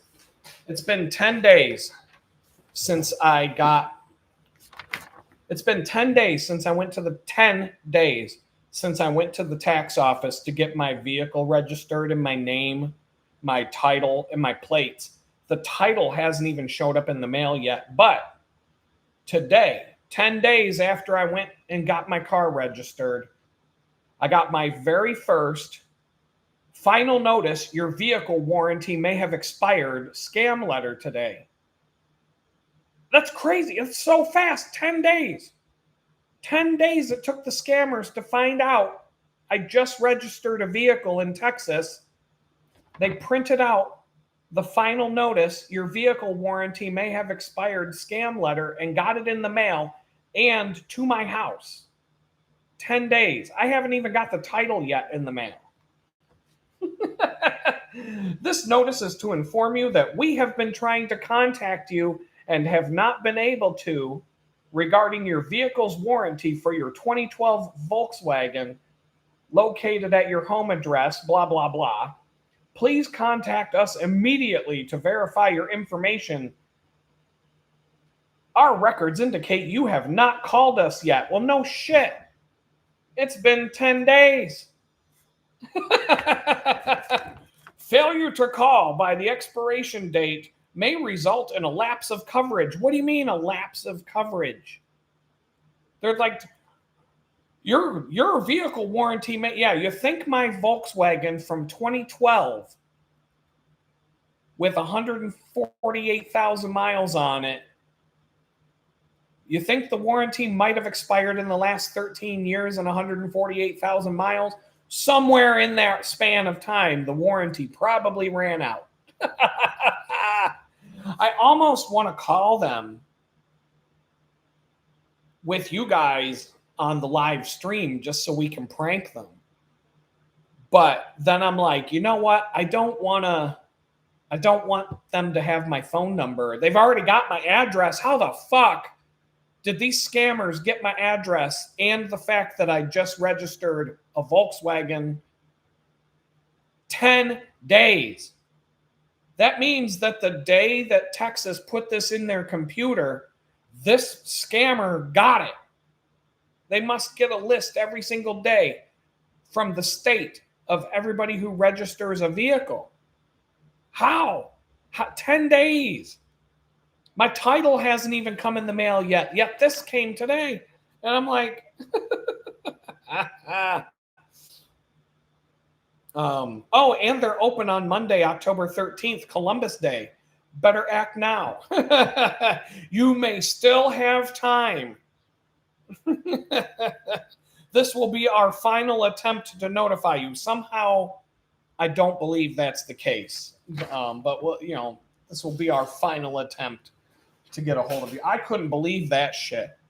10 days after registering a vehicle that my name had nothing to do with until I went to the tax office a week and a half ago, 10 days ago, and they're already getting me.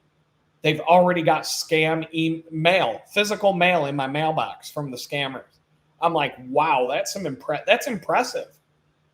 That is really impressive with the scammers, man. They must be using AI. There's something, I don't know, man.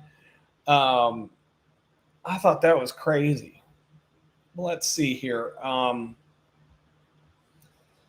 I told you I'm taking a bicycle vacation.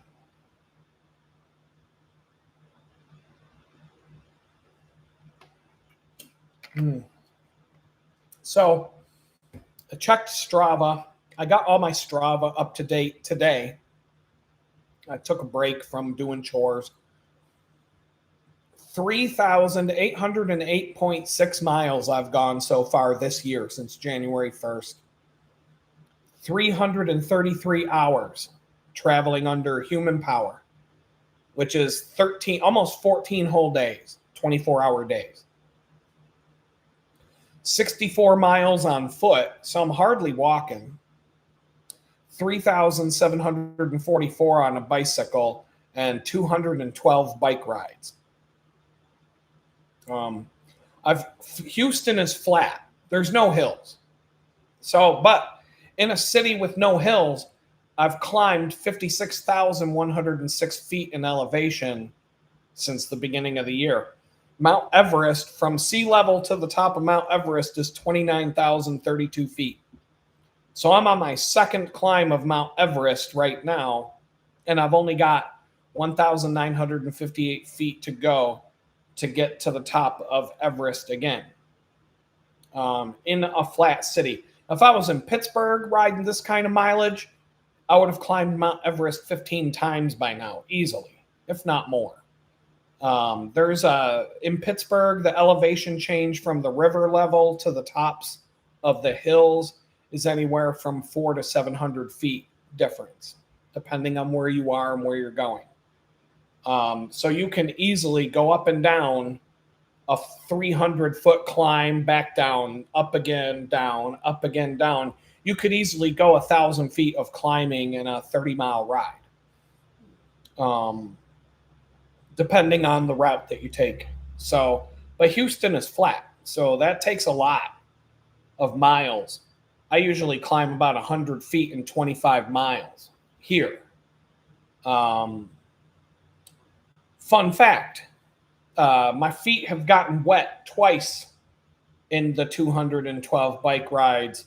Even though we had a lot of rain this year, especially in the first half of the summer, it's calmed down a bit with the rain over the last month or so, but it was raining every single day for a while, and my feet got wet. I got wet twice in 212 bike rides. 2 of them were wet bike rides. The rest of them were dry.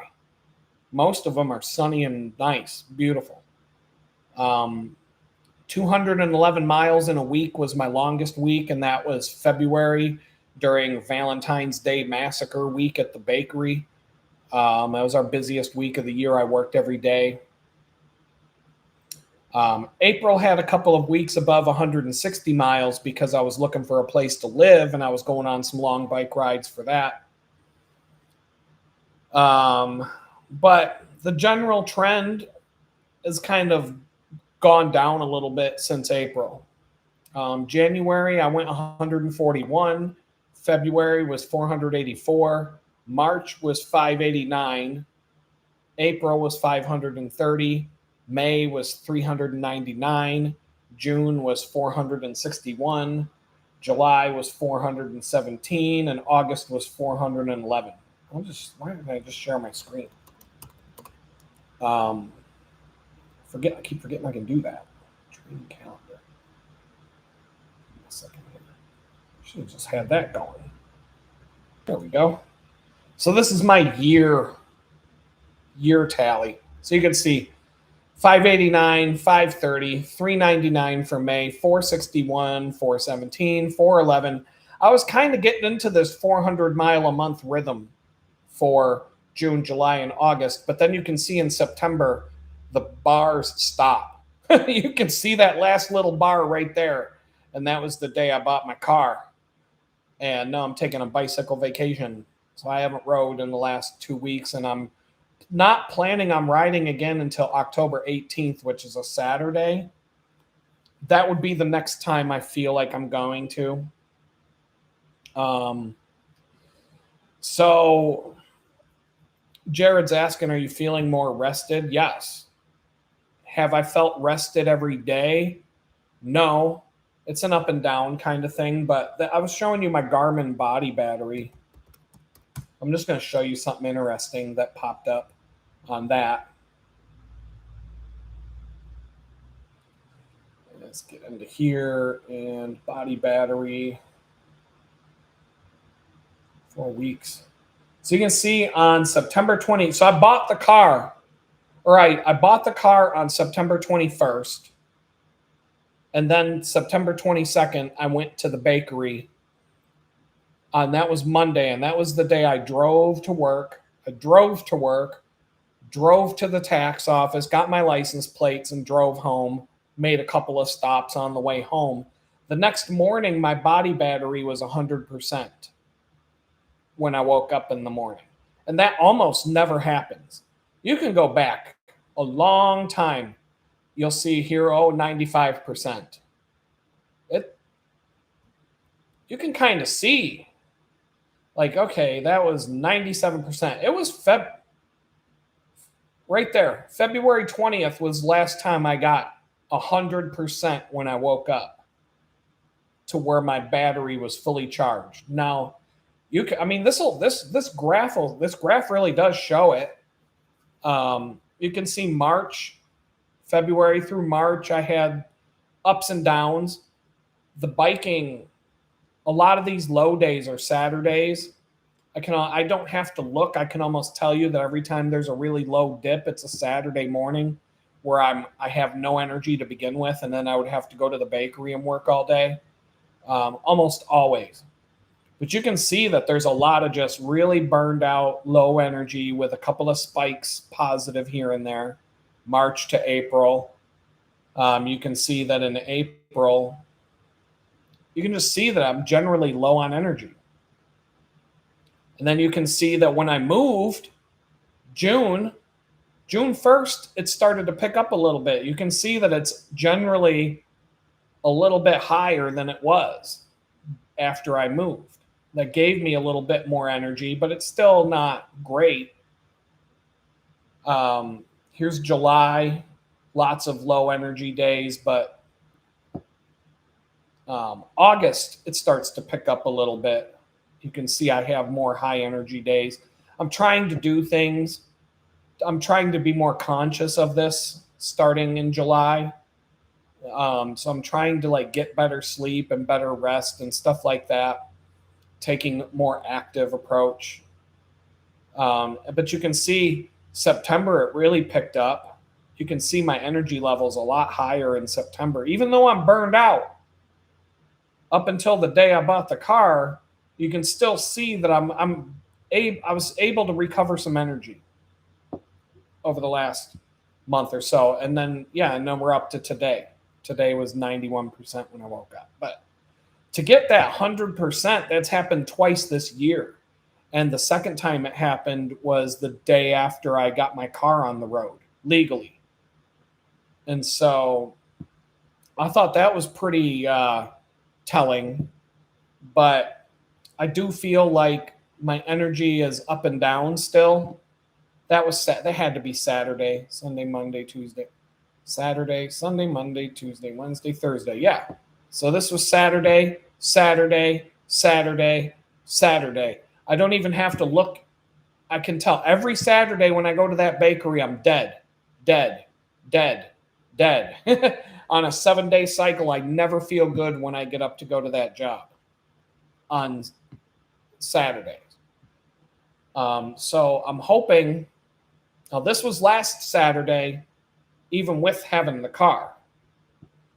But I am feeling more rested. Tuesday was I was a little sluggish 2 days ago, but getting the house tidy, doing different things around the house, and just kind of doing the things I'm doing, I'm getting my energy back. But I needed to average right now to get 5,000 miles for the year. My goal was 2,000. That was January 1st. I set a goal to get 2,000 miles, and I blew through it before. I think I was done with my goal sometime in May. Sometime before the end of May, I hit 2,000. And so I was like, well, maybe I can do 5,000. But I have to get 397 per month for October, November, and December to get 5,000. And I don't know, because it's going to get cold. I've got a car now. But let's say I don't ride my bicycle until October 18th and I'm letting my feet and my body recover. Maybe I'll do 100, maybe 200 miles in October by commuting. Um, Maybe that whole idea of going on a camping trip to Galveston, maybe I could do it on the bicycle. I have the bags, I have everything I need, generally speaking.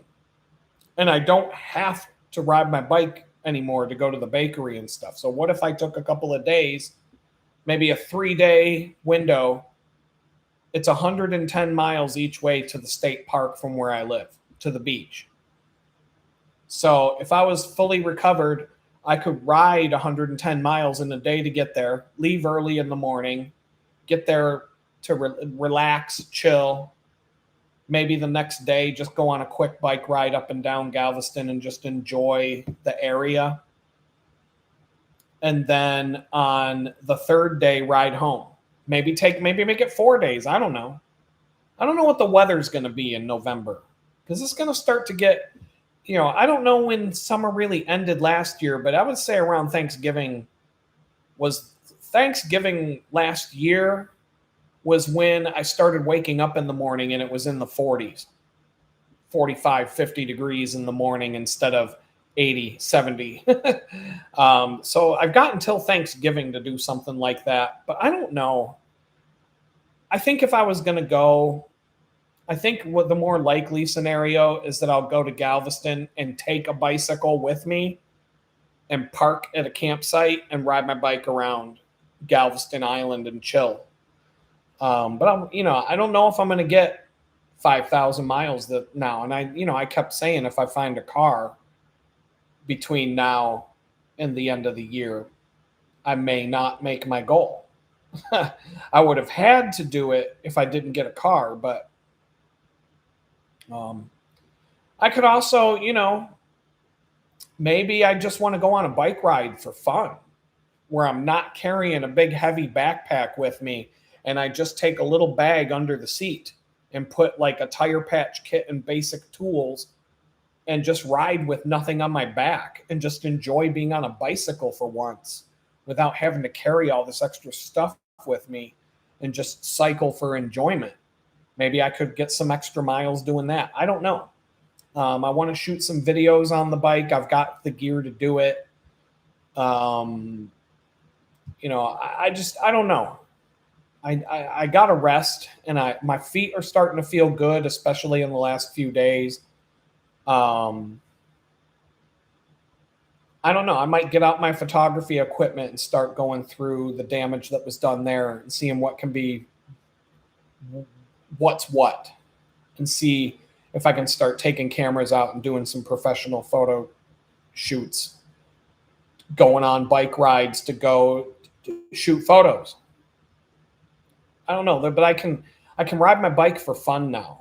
So I can still get the miles, and I still want to commute to the bakery. It's a nice 25 miles there and back is a nice workout. Part of me wants to join a gym. Part of me doesn't want to spend the money. But yoga class and spinning class, swimming, and doing I would like to do something that works on my beer belly because my legs look like bodybuilder legs and my belly looks like a 50-year-old football watching drunk sitting in a lazy boy every Sunday. Like they don't match.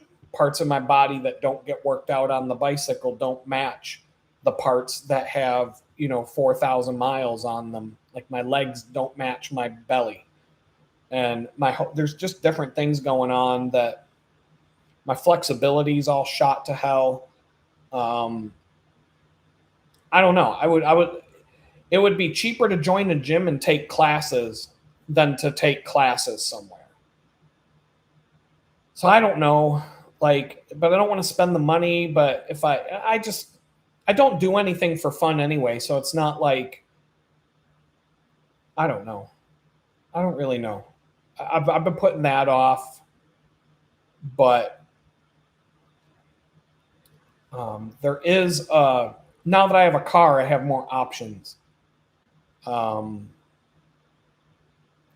yeah, so I mean that's where I'm at. So I don't know, I'm just gonna take it one day at a time and just see how things shake out. I'm seeing that by the end of this week, I will have rested and done the things that I had to do to get caught back up on the general things in life, I guess. And then starting next week, I got to buckle down and sit in front of my computer for several hours a week making money. So we'll see how that enters into the mix. Just, I don't know. There's a lot of just weird stuff going on, not just, oops, not yet. There's just weird stuff going on. Like a lot of people are feeling the vibe in the air we were talking about, you know, because I mean, America's done, but like, how done are we, right? How close to the bitter end is this country? I mean, we're like that close, but like, how close are we to where you got to put on your backpack and run off to the wilderness to try and survive the New World Order takeover or whatever the fuck they're going to do? Try to avoid going to the concentration camp as long as you can, whatever they got in store for us. And a lot of people are feeling that. A lot of people are feeling that I talk to outside of the live stream and in life in general. And everybody's got this, like, ever since that dude got shot in the neck, people have been uneasy. Like that was that was some more of the nationwide trauma that they like to dish out right on the anniversary of 9/11. And yeah, I mean, you can't walk down the street with a Trump hat on anymore without worrying about getting shot by a lunatic tranny Democrat. So, like, all these ones that were for banning guns, now they all of a sudden seem to like guns a whole lot, don't they? They aren't calling for banning guns when Charlie Kirk gets shot in the neck or when, you know, some tranny goes and shoots a church. But they're not calling for gun bans now. But, you know, they weren't that long ago they were trying to take everybody's guns. And if people are flaking out, a lot of people I know are just flaking out in general. 2020 did that to us. 9/11 did that to us. Other points in time, the stock market crash of 2008. Like when they do this nationwide trauma event like they just did, and they're doing a lot of other stuff a lot on top of it, but that's the one we're all still talking about. But I mean, the 3-day news cycle went about 3 weeks on that one, but I think that one's kind of fizzled out now. So they're going to have to come up with some new thing for us to talk about. I give it like 3 days. Sometime by the end, by Monday, end of day Monday, there's going to be some new trauma thing for all of us to talk about. Charlie Kirk will be done for good. Like that's over with. You won't see a word about it anymore because some new thing will take over. I'd say by the end of the day, Monday. That gives us tonight, tomorrow, all day, the whole weekend, and then Monday. Sometime between now and then, they'll have something for us to talk about for at least 3 days before they find something else. And it's just, I don't know, people are seeing all this crazy shit. And even people I know who don't follow politics are flaking out right now. They're just completely like, can't focus. I can't focus. Like a lot of it, like I know it's not, because I'm having these conversations with people who are telling me that they're flaking out all over the place and they can't focus on anything and everything's just kind of overwhelming and they don't know where to do and what to do and this and that and the other thing. And I'm like, yeah, I know. I'm with you. I'm there. I'm overwhelmed. I've got all kinds of things I have to do. Some money came my way. It wasn't that much. I got a car. That was half of it. I've done some things around the house that I wanted to do, but, wouldn't have done if this didn't happen money-wise. I'm taking the opportunity to do it, roll the dice, and hope that I get more money down the road instead of just, sitting on it. I want to I want to have a comfortable home. If I have to leave in the middle of the night, oh well, it's not the first time I've done that in the last few years. I had to leave my last comfortable home at midnight on a Friday night and never see it again and lose everything that was in it just about. So fuck. I mean, if it happens again, oh well. My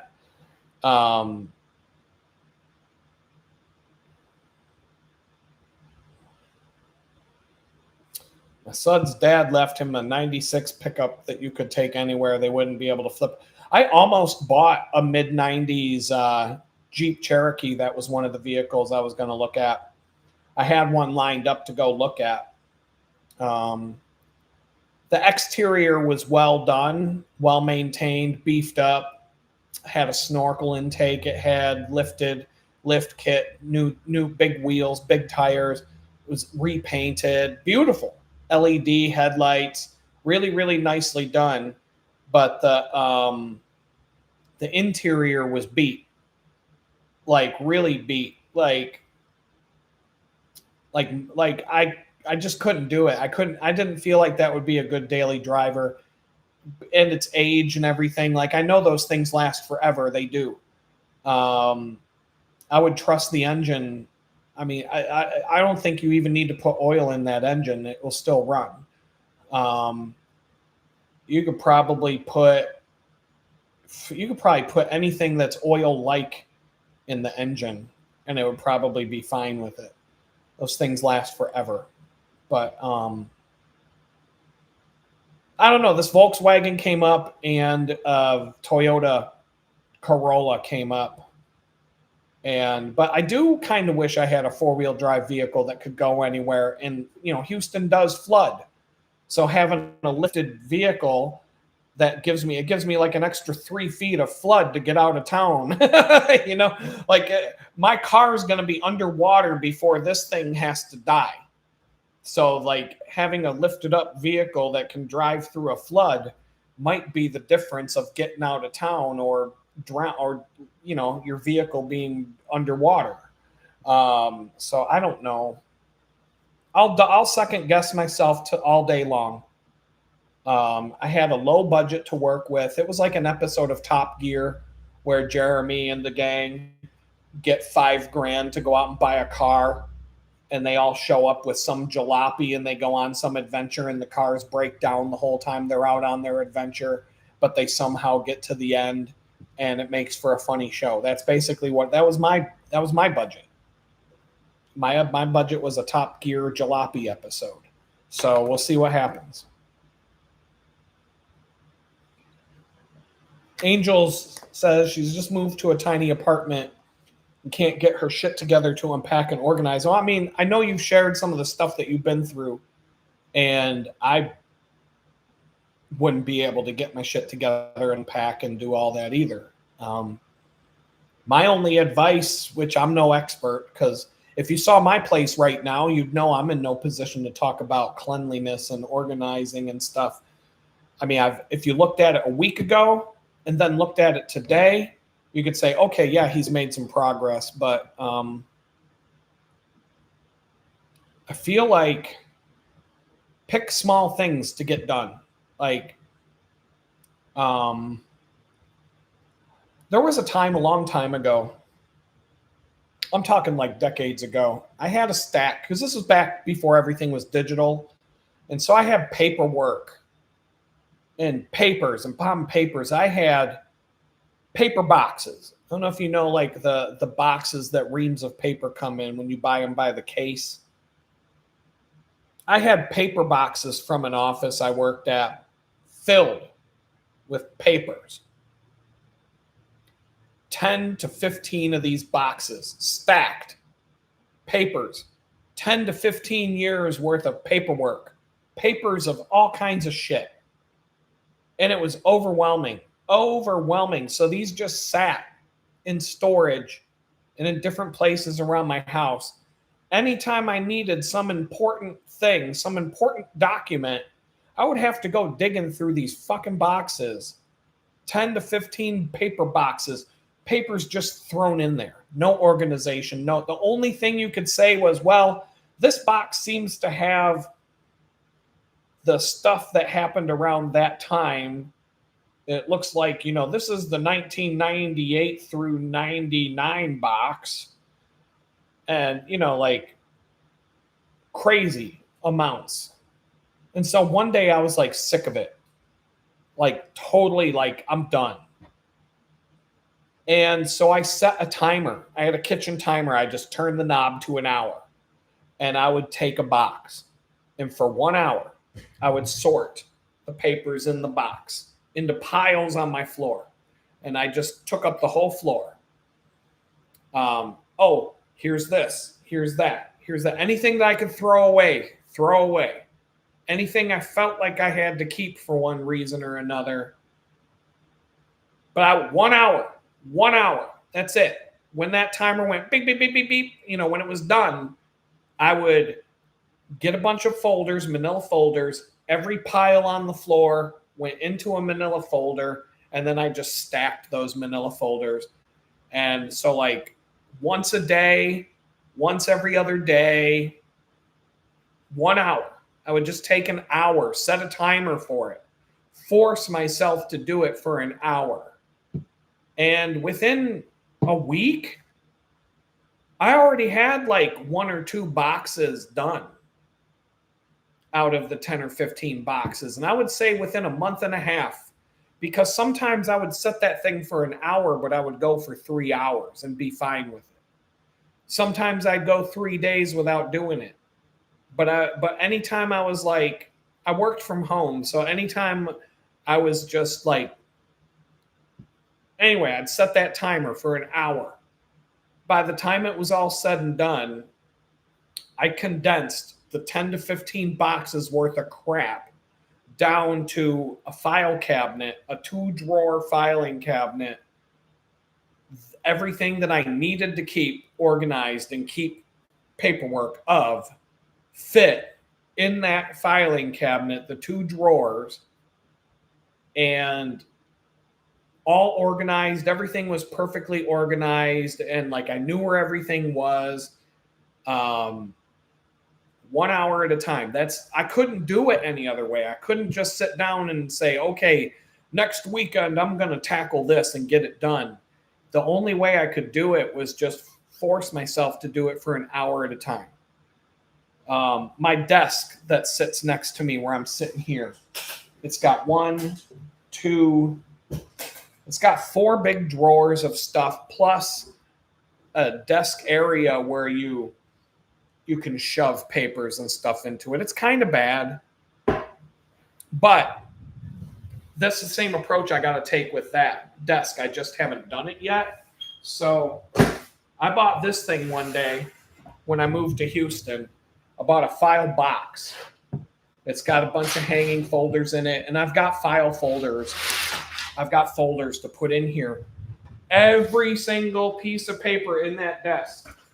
Because you can imagine if you've been to federal court, I have a stack of papers this big from my federal court case in this desk, along with a bunch of other random crap. And it's just a matter of a little bit at a time.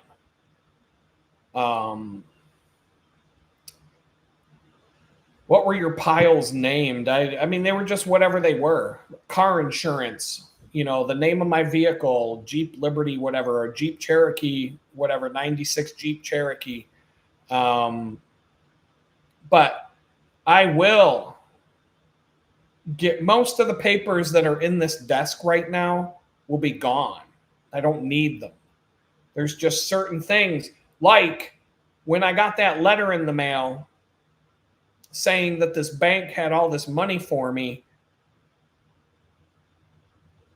By some miracle, I had the card and some paperwork in that pile of random shit that if I didn't find that, I would not have been able to call that bank and talk to a human being to get my money, because I had to prove who I was, and that's what they were looking for, was the card number on the debit card. And you couldn't talk to a human being until you entered that info. And by magic twist of fate, when I looked at the letter in the mail, I didn't even know I had an account at this bank. But I'm like, wait a minute, and I start going through this drawer in my desk, and I'm like, holy shit, there's that debit card. Then it like light bulb went off in my head to know what it was. It was from the unemployment claim that I had filed. And that debit card, when you file for unemployment, they send you this debit card before they even approve you or not. So my unemployment claim was still in limbo, but I had a debit card that they sent me when you apply for unemployment. So I somehow still had it. And it was in this pile of stuff. And so that was kind of like, that's kind of like what's telling me I got to get off my ass and go through my desk drawer here, sort it all out, put all the important stuff in that file box and a couple other places that for anything like my birth certificate's going in a vault. But, you know, or a locking file box that's more secure than that. But, then I'm going to have 4 drawers on my desk that are empty that'll allow me to organize and put things in and kind of get things even more organized. So it's kind of like you unpack one box and you get it down to nothing and you find a place for everything in it. It's like a domino effect. Each subsequent box gets easier and easier to do.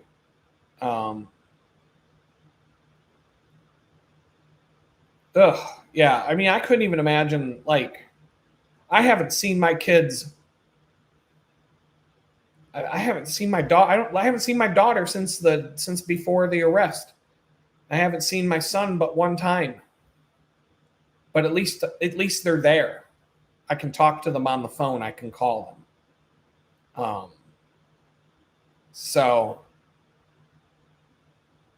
Yeah, Neil, I got several months.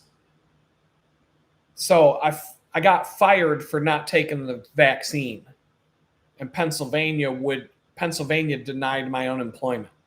They said it was insubordination. So I kept filing an appeal. I even had a state senator, the one state senator in PA that ran for governor against Shapiro. Can't remember his name. He lost. In fact, Shapiro used my arrest in his campaign commercials. It's fucked up. But anyway, that guy and a couple of state senators were fighting for me because they thought it was bullshit. And when I was in jail, I had an appeal hearing that came up for that unemployment claim. And I couldn't go because I was in jail. And so I just threw up my hands. I'm like, well, there's nothing I can fucking do about it now, and I'd probably lose anyway, whatever, blah, blah, blah. Well, turns out 3 years later, I just found out I won. Whoever the judge was or whatever. I mean, I was out in Hillbillyville, out in Republican territory. So when I filed my appeal, I had a written explanation of my side of the story. So it wasn't like, you know, I could see how I could have won without me being there, but I won and I got a lump sum payment. And that lump sum payment sat in that bank account for 3 years. I never knew about it. If I knew about it, that money would have been available to me the day I came home from prison, and I would have never been homeless. I would have been able to find a place to live. I would have been able to, who knows what. I mean, everything happens for a reason. And I think, you know, in hindsight, being 2020, but in hindsight this time, the fact that I had to go out and get on my own and get set up on my own and on my own 2 feet without that money, when the money came, instead of being forced to spend it on a place to live and watch it dwindle, trying to stave off homelessness in Jamestown, New York, or I could have moved to Pittsburgh and started over there. But either way, I had to get on my feet first, and now that money finds its way to me, and it allowed me to get a car and do some other things. And I still have income. I still have a job and freelance jobs, and YouTube's giving me 700 a month or 700 in a month or so, and just different weird things. So like, it's probably better that it all worked out this way. But I mean, that money will be gone within the next month. I'll be back to living month to month on the money that I make. But I'll be more comfortable. My place will be where I want it to be. Hopefully the car doesn't give me any major hassles in the next couple of months, so I can, put away money for that. I don't even know if you have missing money. I should go and look and see if I have any more missing money. Maybe a dead relative left me something I never knew about. I don't know.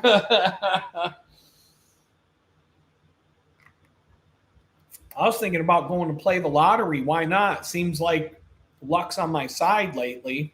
Now would be the time. Go get, I don't know, I'll probably do a one where you fill in the numbers instead of the scratch off ticket. But yeah, I don't know. We'll figure it out.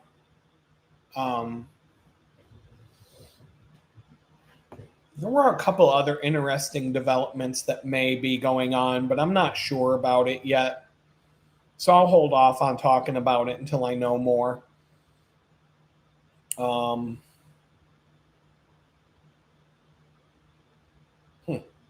Okay.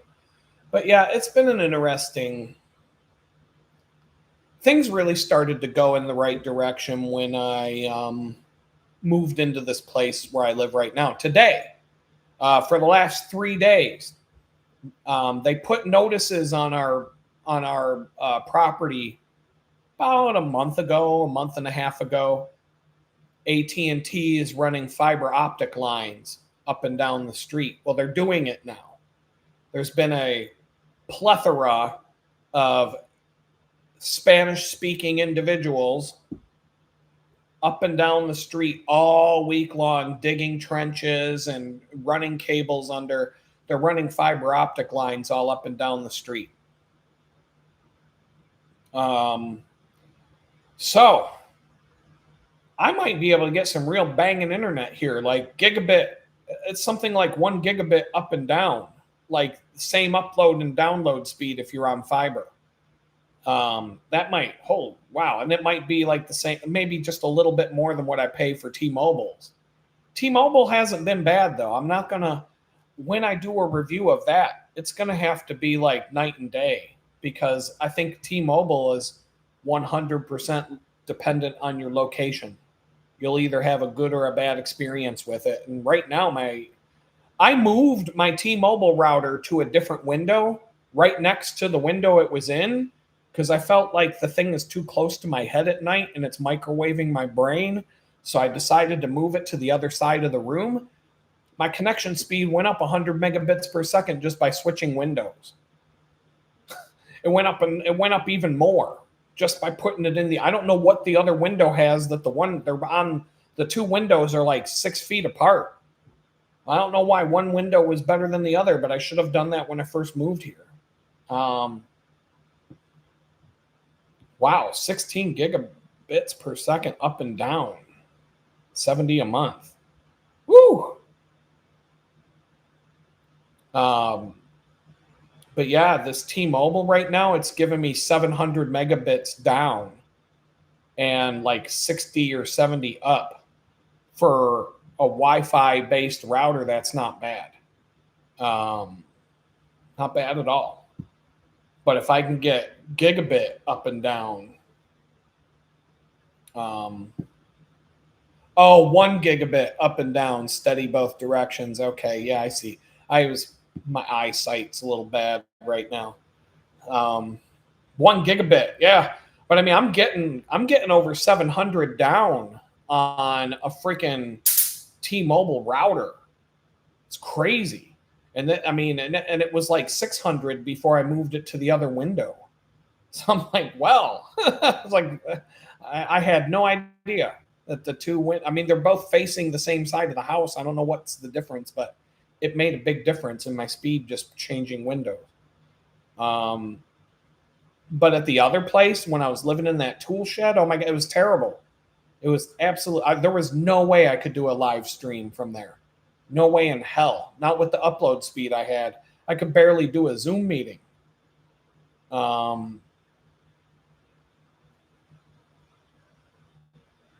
Both windows are facing the same direction. There's 5 feet apart, maybe not even that far apart. I think the entire room, the width of the room is 10 feet. So like the windows aren't that far apart. I don't know why one window got so much better than the other speed, but whatever. It could be, you know, a million different things, but it's working great. But if AT&T wants to give me gigabit speeds up and down, I might sign up. Be like, yeah, take that. So yeah, it's been 2 hours and 16 minutes here. I'll go through the plugs really quick. You wanted to know, I think I'll do another members only live stream again on Sunday. And I mean, I'll leave it up to you guys. We got 4 members. 2 of you I see. There might be another one floating out there in the chat. But if you've got a suggestion on what days work best for you, let me know, because I'm pretty flexible. Mondays and Saturdays are the only days I really can't do that stuff. Pretty much any other day is fine. Sunday, I'm kind of dead to the world. I definitely have more energy Thursday and Friday than I do on Sunday. But Sunday isn't bad because, other than talking to you guys on Sunday, I didn't do anything. So the channel memberships are live. I still haven't set up the Discord server. So maybe the next live stream, if I don't do it between now and the members only live stream, I've only done one members only live stream. That was Sunday. So if you missed it, thought you were there. I can't remember though. Discord. Maybe I can set up Discord live on the members only stream, and we can all decide as a group how we want to set it up and what we want to put in there. So that could be fun to do. I'll share my screen. I don't think there's anything compromising on my screen when I'm logged into there. We can set up the Discord server as a group. But Sunday's cool. Sunday afternoon, I thought it was like, I don't remember, was it like 2 o'clock? I don't know. I'll put up a thumbnail. I'll put up an announcement tomorrow.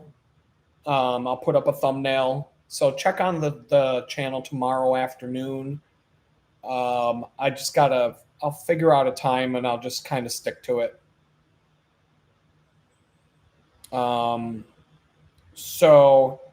And Jared, I don't even know how it works. You get on Discord and there's a way for it to check if you're a member of the channel or not, and it won't let you in if you aren't. But other than that, I don't know exactly. I'm not an expert. I'm not even a beginner at Discord. I did the bare bones basics, but there's stuff to do there. Shouldn't take long.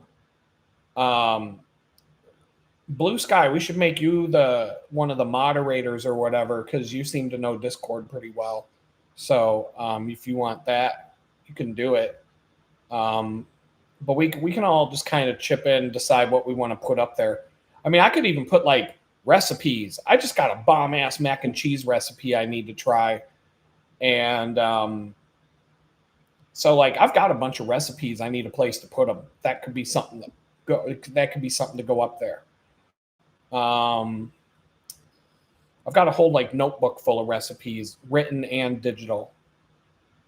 I got to start cooking more of my signature dishes, if you will. I haven't really. I'm just, my kitchen is getting built slowly. Kitchen stuff is not cheap, and I had I had everything that you would want in a kitchen before I was arrested. Like, yeah, I couldn't go to the store. Like, I was at a point in life where I could go to I'm not like super materialistic, but like I couldn't go to like a store and find anything that I need. Or even, I mean, I could always find something I want. But like cooking, I could go to like Williams Sonoma. Not that I would shop there because they're expensive, but like I could walk into a store for cooking and be like, there's nothing in here that I need. An art room to share photos. Sure, we can do that. See, these are the ideas. So we can set this up. I know it's fast to set this stuff up. And it'll get my feet wet with the system and how it all works. I don't see myself having time tomorrow because I've got just reconciling my bank statements and stuff. Because I have to do it to report to probation. And I've got to tell them I bought a car and all this other crap. The probation report that I have to fill out every month takes about 5 minutes to log in and do it.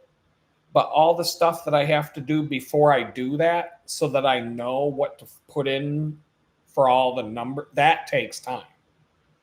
I have to download all my paycheck stubs. I have to take photographs of all my checks that I get for freelance. I have to categorize all of the things that I spent. And I can see that taking me 4 to 8 hours tomorrow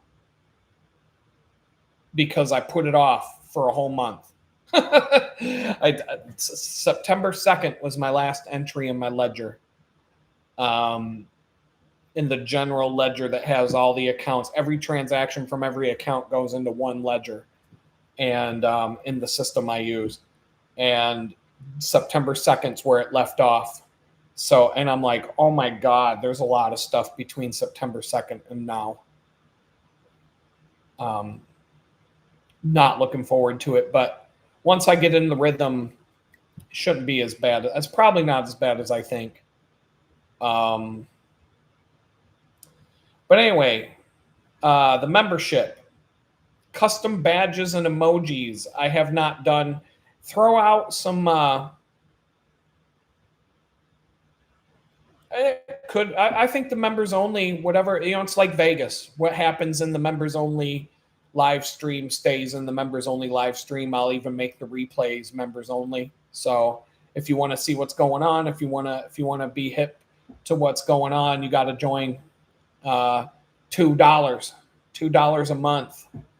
I mean, what else are you going to spend $2 on in a month?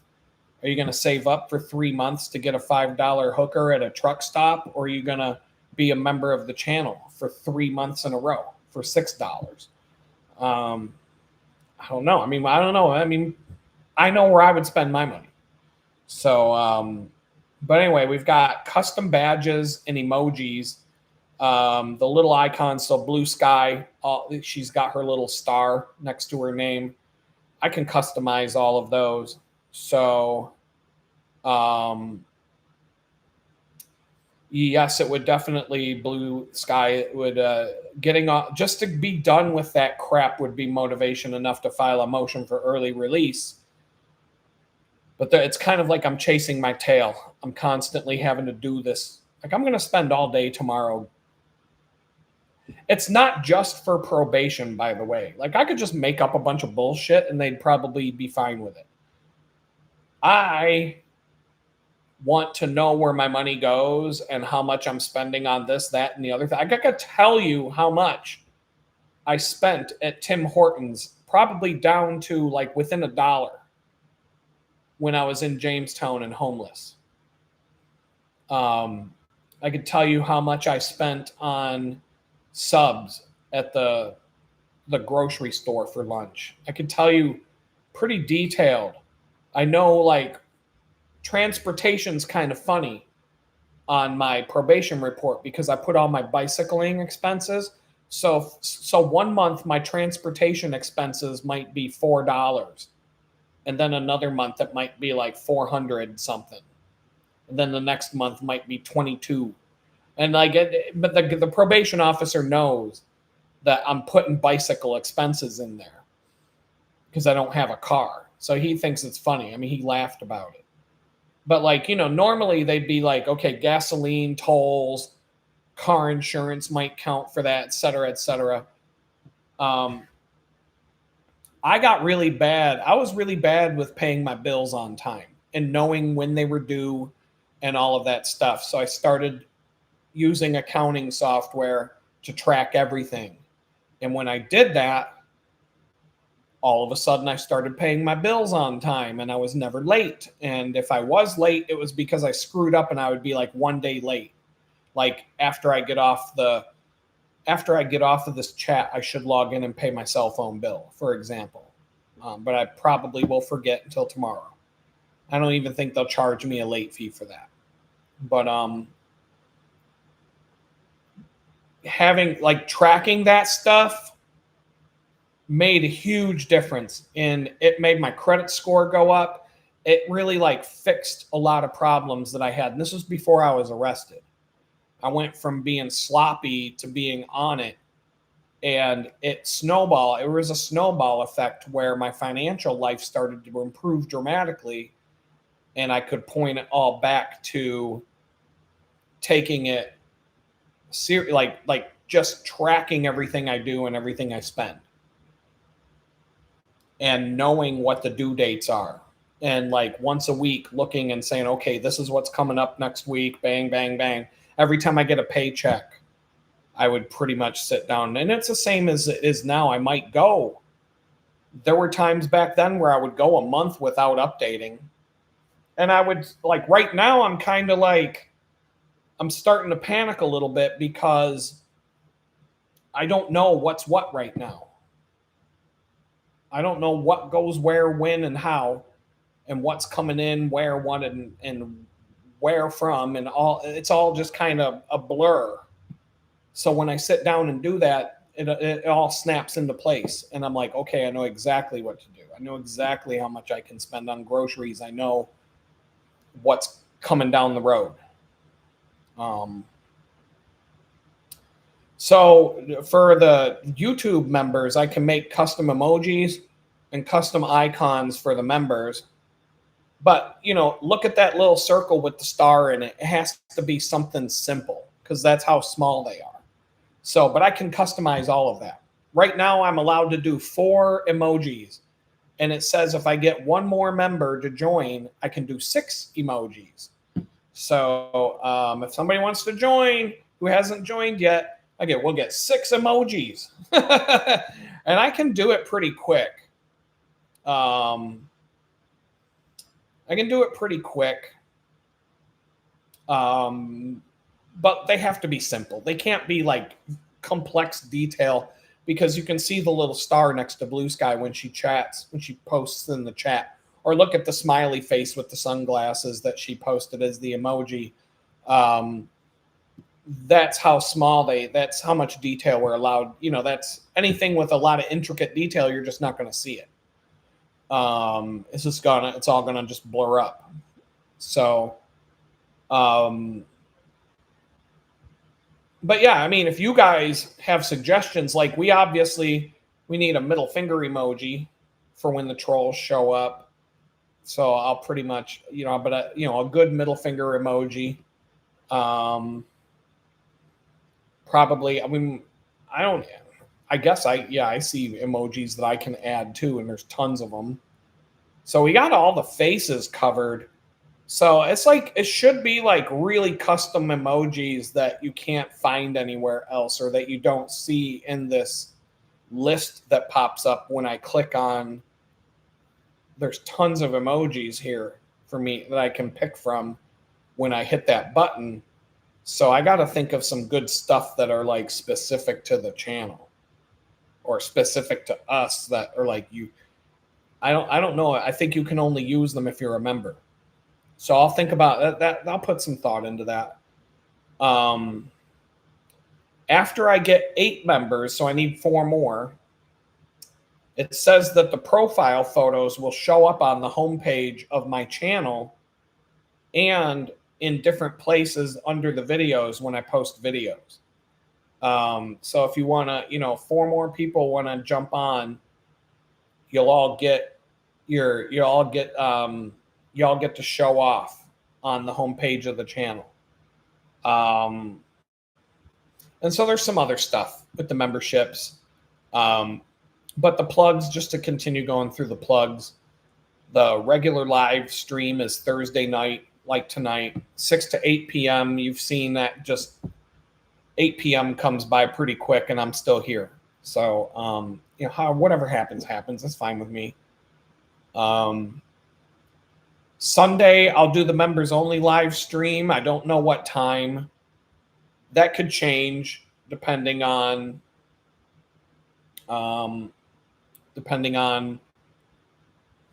what have you. So Angel, here's something I saw today. I don't know if you're on an iPhone when you're watching this. I just saw something pop up on my YouTube studio that says starting October 1st, you can become a member of the channel with the Android YouTube or with the iOS YouTube app. So I don't know if there may have been something in the YouTube app for iPhones that doesn't show the membership options, because I know you were asking about that last week, and I don't use an iPhone, so I don't know. But I just saw that today when I logged into YouTube Studio. It says iPhone users can now join channel memberships as of October 1st or something. So maybe that didn't exist in the app for YouTube on the iPhone. So that might be a thing that maybe that wasn't available, and that's why you didn't see it before. I don't know. Like I said, I use an Android phone. I'll never use an iPhone. So let's see. So yeah, like I said before, no commercials. For the live stream replays for the members, I won't turn on ads. I don't think I turned on ads when I made the other one live the other day. But this stream on Thursdays, it won't have ads. But if you're watching the replay, there'll be ads. I haven't been posting videos on the channel. I might have to post one or two, because I keep getting comments from random people asking me where I disappeared to. So they must not see that I'm doing live streams now. So I may have to put up a video that just hey, what's up? I'm doing live streams. If you're wondering where I went, I didn't go anywhere.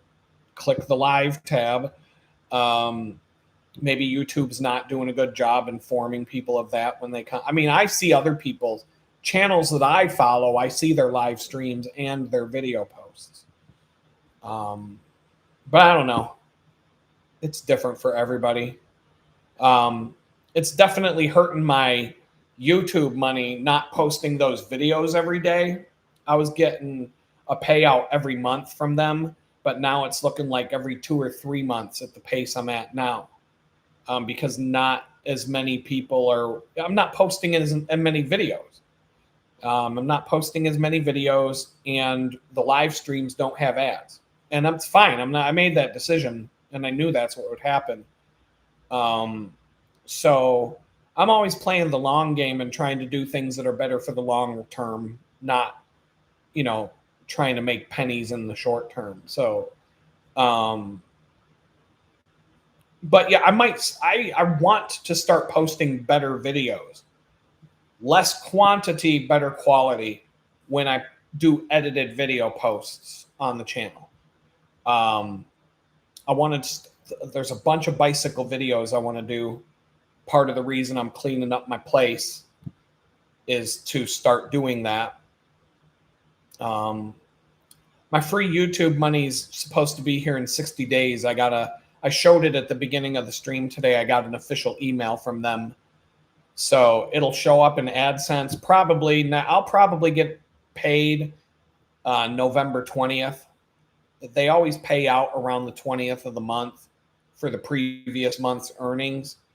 And since the money wasn't there on the 1st of October, I'm assuming that they'll drop it in my account sometime this month, probably around the 20th. That would be my guess. And then I'll wait until next month to get it. But I mean, YouTube's very slow to pay.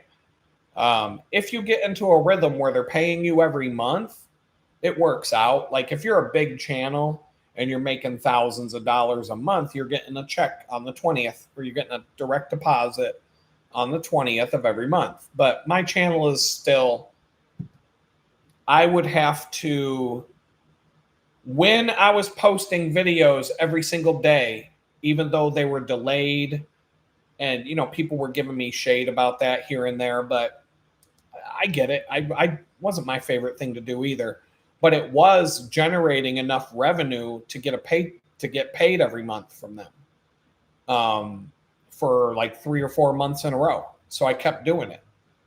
But like I said, I would rather post videos that have a chance to go more viral, that are more thought out and just better content than me just talking. Like this live stream that's where I can sit here and talk to you guys and have these, like, here's what's going on conversations. The videos that I want to edit, they're more timeless. They're just like, I want to do better stuff that appeals to more people. The cycling stuff, information about biking, and that's one topic. I mean, you're not supposed to talk about more than one thing on a channel because it screws with the algorithm, but I don't even care about that. Like, do I want to have 6 different YouTube accounts that I've got to log into? Oh, I want to talk about bike stuff, so I got to log into that channel, or I want to talk about something else. I'll just make different playlists on this channel. If it works, it works. If it don't, I'll figure it out later. Let's see. In the links below, in every video description now, I dislike that name, the Mandela Affected. You mean you don't like the Mandela Effect? Or is that what you mean when you said, are you a Mandela Affected? I dislike that name. The Mandela Effect. There's some weird stuff going on there for sure. There are a number of Mandela effects that I agree with, but there are some that I know it's not what they say it used to be. It's always been whatever it is today. I can't think of specific ones. But there are some where I'm like the battery was always on the Energizer Bunny's back. It wasn't on his leg. I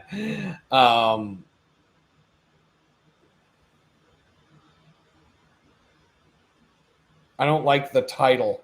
You mean like the title of what?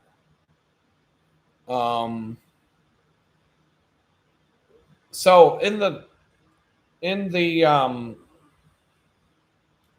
description under the video, I got different links of where you can find me. If you want to support the channel and you don't want to spend any money, there's an Amazon link, and if you click on it, it'll take you to Amazon's homepage. And if you buy something from Amazon, it doesn't matter what it is, in 24 hours after clicking the link, it will give me a percentage of whatever you spend. It doesn't cost you a dime. Now, I will do product reviews here and there. That's one of the plans that I have for doing better videos. I'll use those affiliate links for the products in the description so that you can go to the actual product. But on every video that I post, I'm just putting a generic Amazon link that takes you to their homepage, and it just puts a cookie in your web browser. So if you go and spend money with them, you're going to buy anything on Amazon, click on the link here and then go to Amazon, buy whatever you're going to buy, and you'll drop 50 cents in my Amazon account. I'm not sure about the time on Sunday. I'm going to say 2 p.m. 2 p.m. There we go. Jared just said it. I'll even put it in my calendar so I don't forget. I think that's pretty close to the time that I did it last week. But yeah, if you haven't already, give the video the thumbs up, like, share, subscribe, all that crap that they tell you to do. They have to say it. You know, the YouTube format, like where people have to beg for likes and all that stuff. I don't like to do it. I don't like to watch people doing it. But now that I'm doing it, I get it. You have to do it because people have proven, it's like scientifically proven, that if you say, hey, don't forget to like and subscribe and blah, blah, blah, people will. It will give you twice as many likes and subscriptions if you say that than you'll get if you don't. And it's because a lot of it's just, I watch people's channels and I watch other people's videos and I forget to give it a thumbs up when I like it. And like, I'm like, crap, I don't even know how to find this video again half the time and go into my history and all that. I'm like, I've moved on. So I forget. Everybody, I mean, I'm not mad if anybody, you know, I don't take that personally either because it is what it is. Like, but that's why people have to say it and say thumbs up and subscribe and ring the bell and all that stuff, because people, even when they like the content, will forget to do that. But the algorithm for YouTube depends on that for you to grow your channel. It plays a big part. And so with that, the other ways to support the channel, the digital chicken bucket is donate.litgood.com. The photography store is at shop.litgood.com, or in some of the YouTube apps, you'll see links to my photography in the app itself. That's something I really want to put. If I could just do nothing but photography and selling my art for a living, that would bring me the most joy. That would be, because I have so much to share, like tens of thousands of photographs, so overwhelmed by how do I even get them out there for people to see? Just putting together a store on Etsy with like 20 photos in it. If I told you how much time that takes to do, it's mind blowing. It's daunting. It's hard. But I'm going to try and leverage some AI and some other tools. I'm going to try and figure out how to do a better job generating some flow there. There's just so much going on. I can't do everything I want to do. There's not enough hours in the day. So, but those are things that's getting back into my photography is a big deal. That's something I really want to do. I'm jonesing. Now that I've got a car, I'm even more like on the cusp. So I'm hoping that in the next year and a half, by the time I'm off probation, I'm hoping, life is a hell of a lot better today than a year and a half ago. There's no comparison. The difference between the day I came home from prison and today, a year and a half later, is like, it's amazing. It's amazing how much better life is right now after everything. And I've still got problems. I've still got scary things on the horizon. Who knows? We all do. But it's a good sign that saying that Tony Robbins uses all the time, that people always overestimate what they can do in a year, but they underestimate what they can do in a decade. I feel like I see that coming through, because I didn't get as far as I wanted to in a year. I came home from prison and I thought, after a year, I'd be in a better place. And I did not meet my 1 year goals. I wasn't homeless, but I was living in that tool shed when the 1 year mark hit. And it was the day after, it was April 3rd, I think, when he threatened to throw me out if I wouldn't pay more rent. And that started that whole downward spiral. But now I'm sitting here 6 months later and I'm like, woo. I'm like, holy crap. Like, things are way better. Things are way better. It can go a lot of different ways. And it's going to be what it's going to take some time. So I think it'll be another one of these situations where 10 years from the day I was released, hopefully I can look back and say, wow, I'm even better off now than I was the day I got arrested.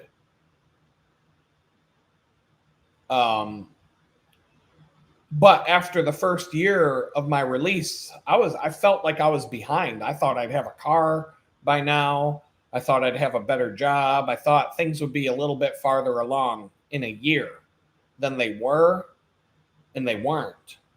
And I'm still not feeling great.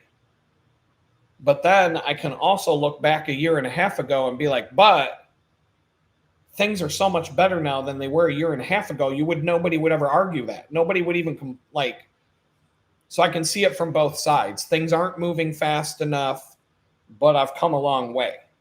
I don't know how to explain it any more than that. I see it both ways. I wish things were moving faster, but look how far I've made it since the day I came home. So I'm happy, and sad's not the word. It's more like just, it's hard. It's very, very hard. And even when you think it's hard, it's harder than that. And that's the best way to describe it. It's nonstop difficult, difficult all the time. And I've been taking a break for the last month, as much as I can get away with. And I'm going to have to snap out of that and go back to work here in a minute. But I've accomplished some things, and I'm getting rested. My toes feel significantly better even today. I've noticed it big time today. Even on Monday, my toes were sore. So I'm starting to feel like a couple more weeks off the bike, wearing my good shoes and not, walking around in Crocs all day, wearing the arch supports and, being good to my feet. I'll be able to hop on a bicycle and go on 100-mile ride like it's nothing. Because I'll be in I think that sometimes the rest does more than the constant working out. And so, yeah, Angel says you've done a ton of shit in a year. Give yourself a pat on the back. Like I said, I am. I know my life is so much better right now than it was a year ago. I mean, a year ago I was home. A year ago I had just moved to Houston, and in fact, a year ago I just started working at the bakery. I believe it's been a year-ish. A year and a month ago I was homeless still. So, and now I've got a home. I got a car. I got some things going on. I got 6 streams of income that are, they all add up to being able to survive.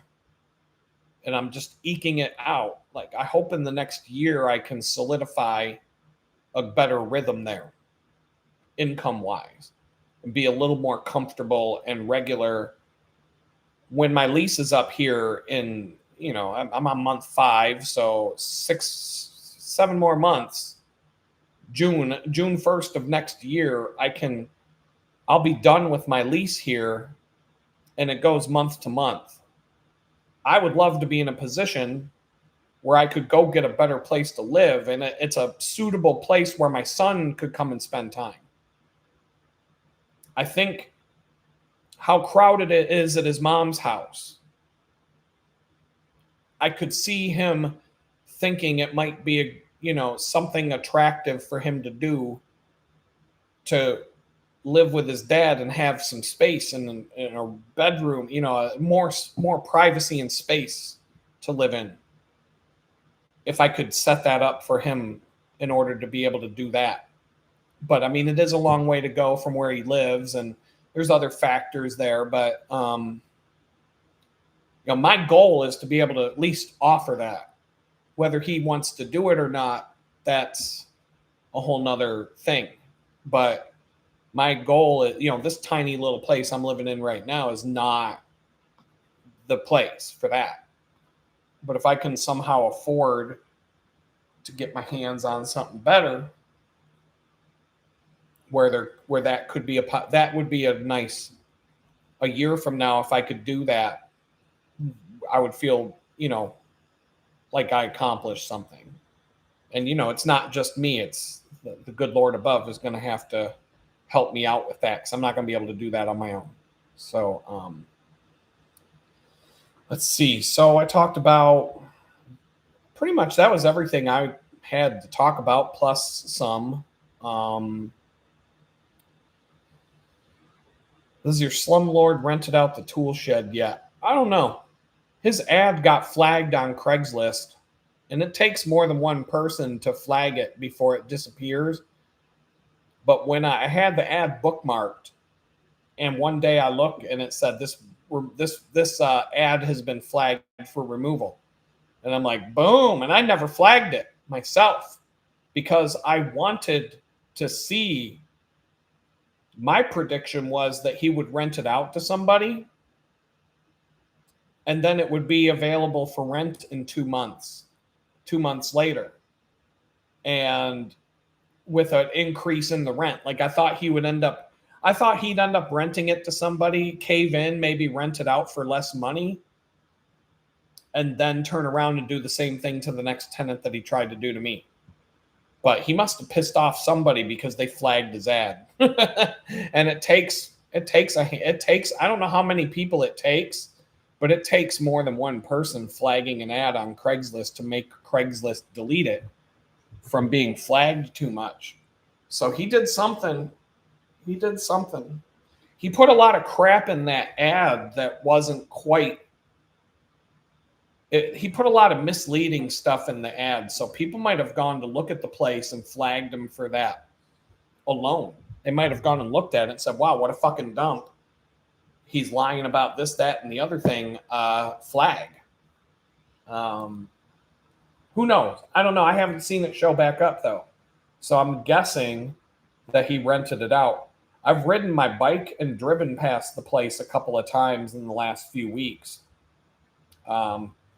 But, you know, there's no way for me to know if somebody's in the tool shed because there's a fence around the property, and I didn't see any vehicles in the driveway that I didn't recognize, put it that way. But so it's closing in on 9 o'clock. Got an extra hour. I'll stay on until the clock strikes 9.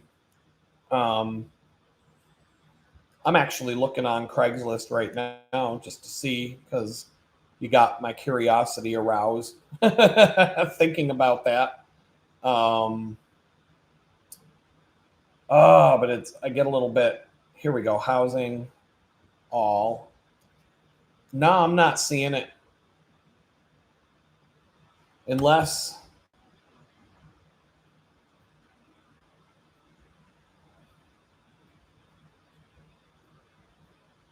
Yeah, I don't see it.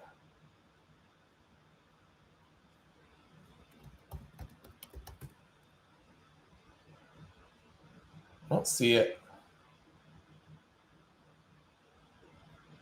I'm kind of like just scrolling around, typing a few different things. I'm going to assume he rented it out. I don't know. I mean, there's always someone new coming out of the halfway house that needs a place to live. So, I mean, he can probably find someone to rent it to. But yeah, that shit. Oh, so glad to be out. I was uncomfortable in that place from day one. even though I, made the best of it for the first couple of months, February, March. But after April, when he threatened to throw me out in the street if I wouldn't pay him an extra 150 a month or whatever it was, I was like, oh my God, I was like, there's no way I'm letting him get away with this. And now I'm glad he did it, because I ended up finding a good place to live. I mean, I keep getting little signs after I moved in here, just finding out that the bicycle trail is right down the street. I live on a pretty quiet street. Traffic, there's a little bit of traffic going by, but not much. There is a regular. It is the main street of the area I live, but the speed limit's like 30 miles an hour and people go slow. So it's not like, I went by the old place like I said, a few times on the bike and driving.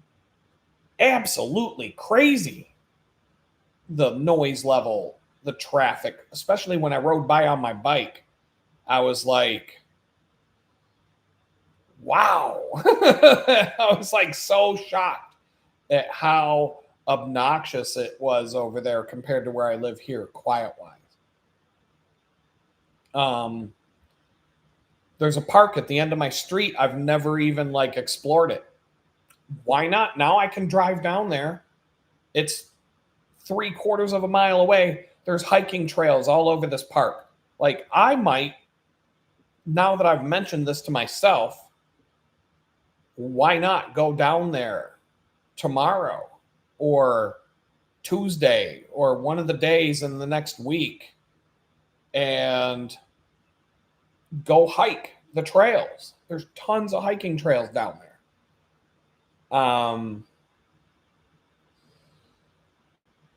There's other stuff down in that park. There's no frisbee. If there was frisbee golf in that park, if there was a frisbee golf course, I would already have discs and I would already be going down there playing frisbee golf.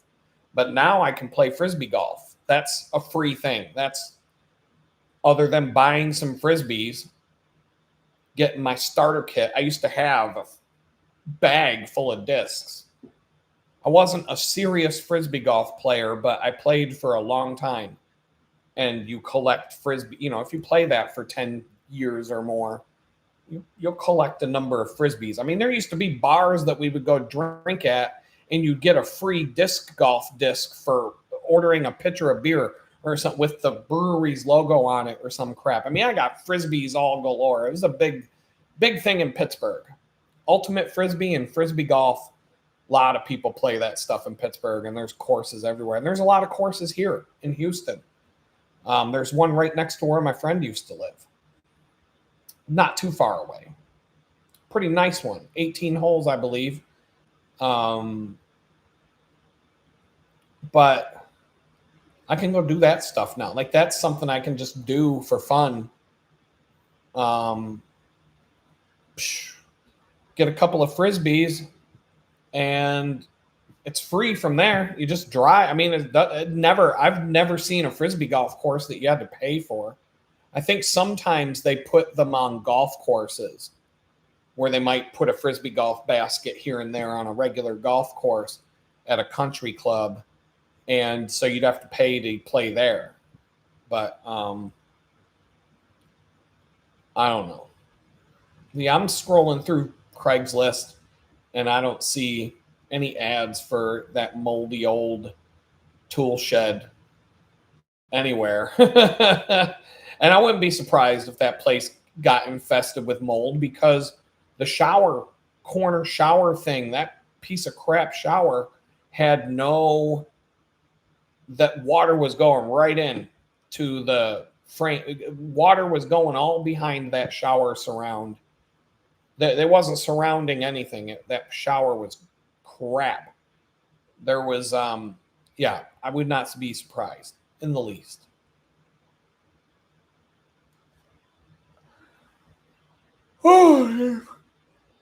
If you had seen the places I looked at before the tool shed, oh my God, the tool shed was the nicest place I looked at. But I had to learn how to use Facebook Marketplace to find good places. All the best places I found were on Facebook Marketplace. Craigslist wasn't turning up. Now, the tool shed was Craigslist, but Craigslist wasn't bringing up anything good. None of the apartment websites or any of that. That's all a bunch of apartment complexes for yuppies that are overpriced, run background checks and everything else. And those places are terrible. They always have the worst maintenance, the most money, the worst fees. They jack up the rent every year. Terrible. What's up, Alex? Another awesome channel member in the house. You're going to have to watch the replay because we're at the end of the show. And I said I was going to peace out at 9 o'clock. So you can catch up on what you missed. But I'm really I'm starting to flake out a little bit. I'm going to go grab something I'm going to make up a nice little chocolate milk or something and watch something on the Idiot Box and just chillax for the rest of the night and spend another day tomorrow doing all the reorganizing of my place and whatnot. Maybe go for a walk in the park. I don't know. But anyway, the members only stream, Alex, will be 2 o'clock on Sunday. So I got to put that in my calendar because we didn't really have a specific time, but it'll be 2 o'clock, 2 to 4 Sunday. And with that, I'm going to say peace out to everybody. I hope y'all have a good one.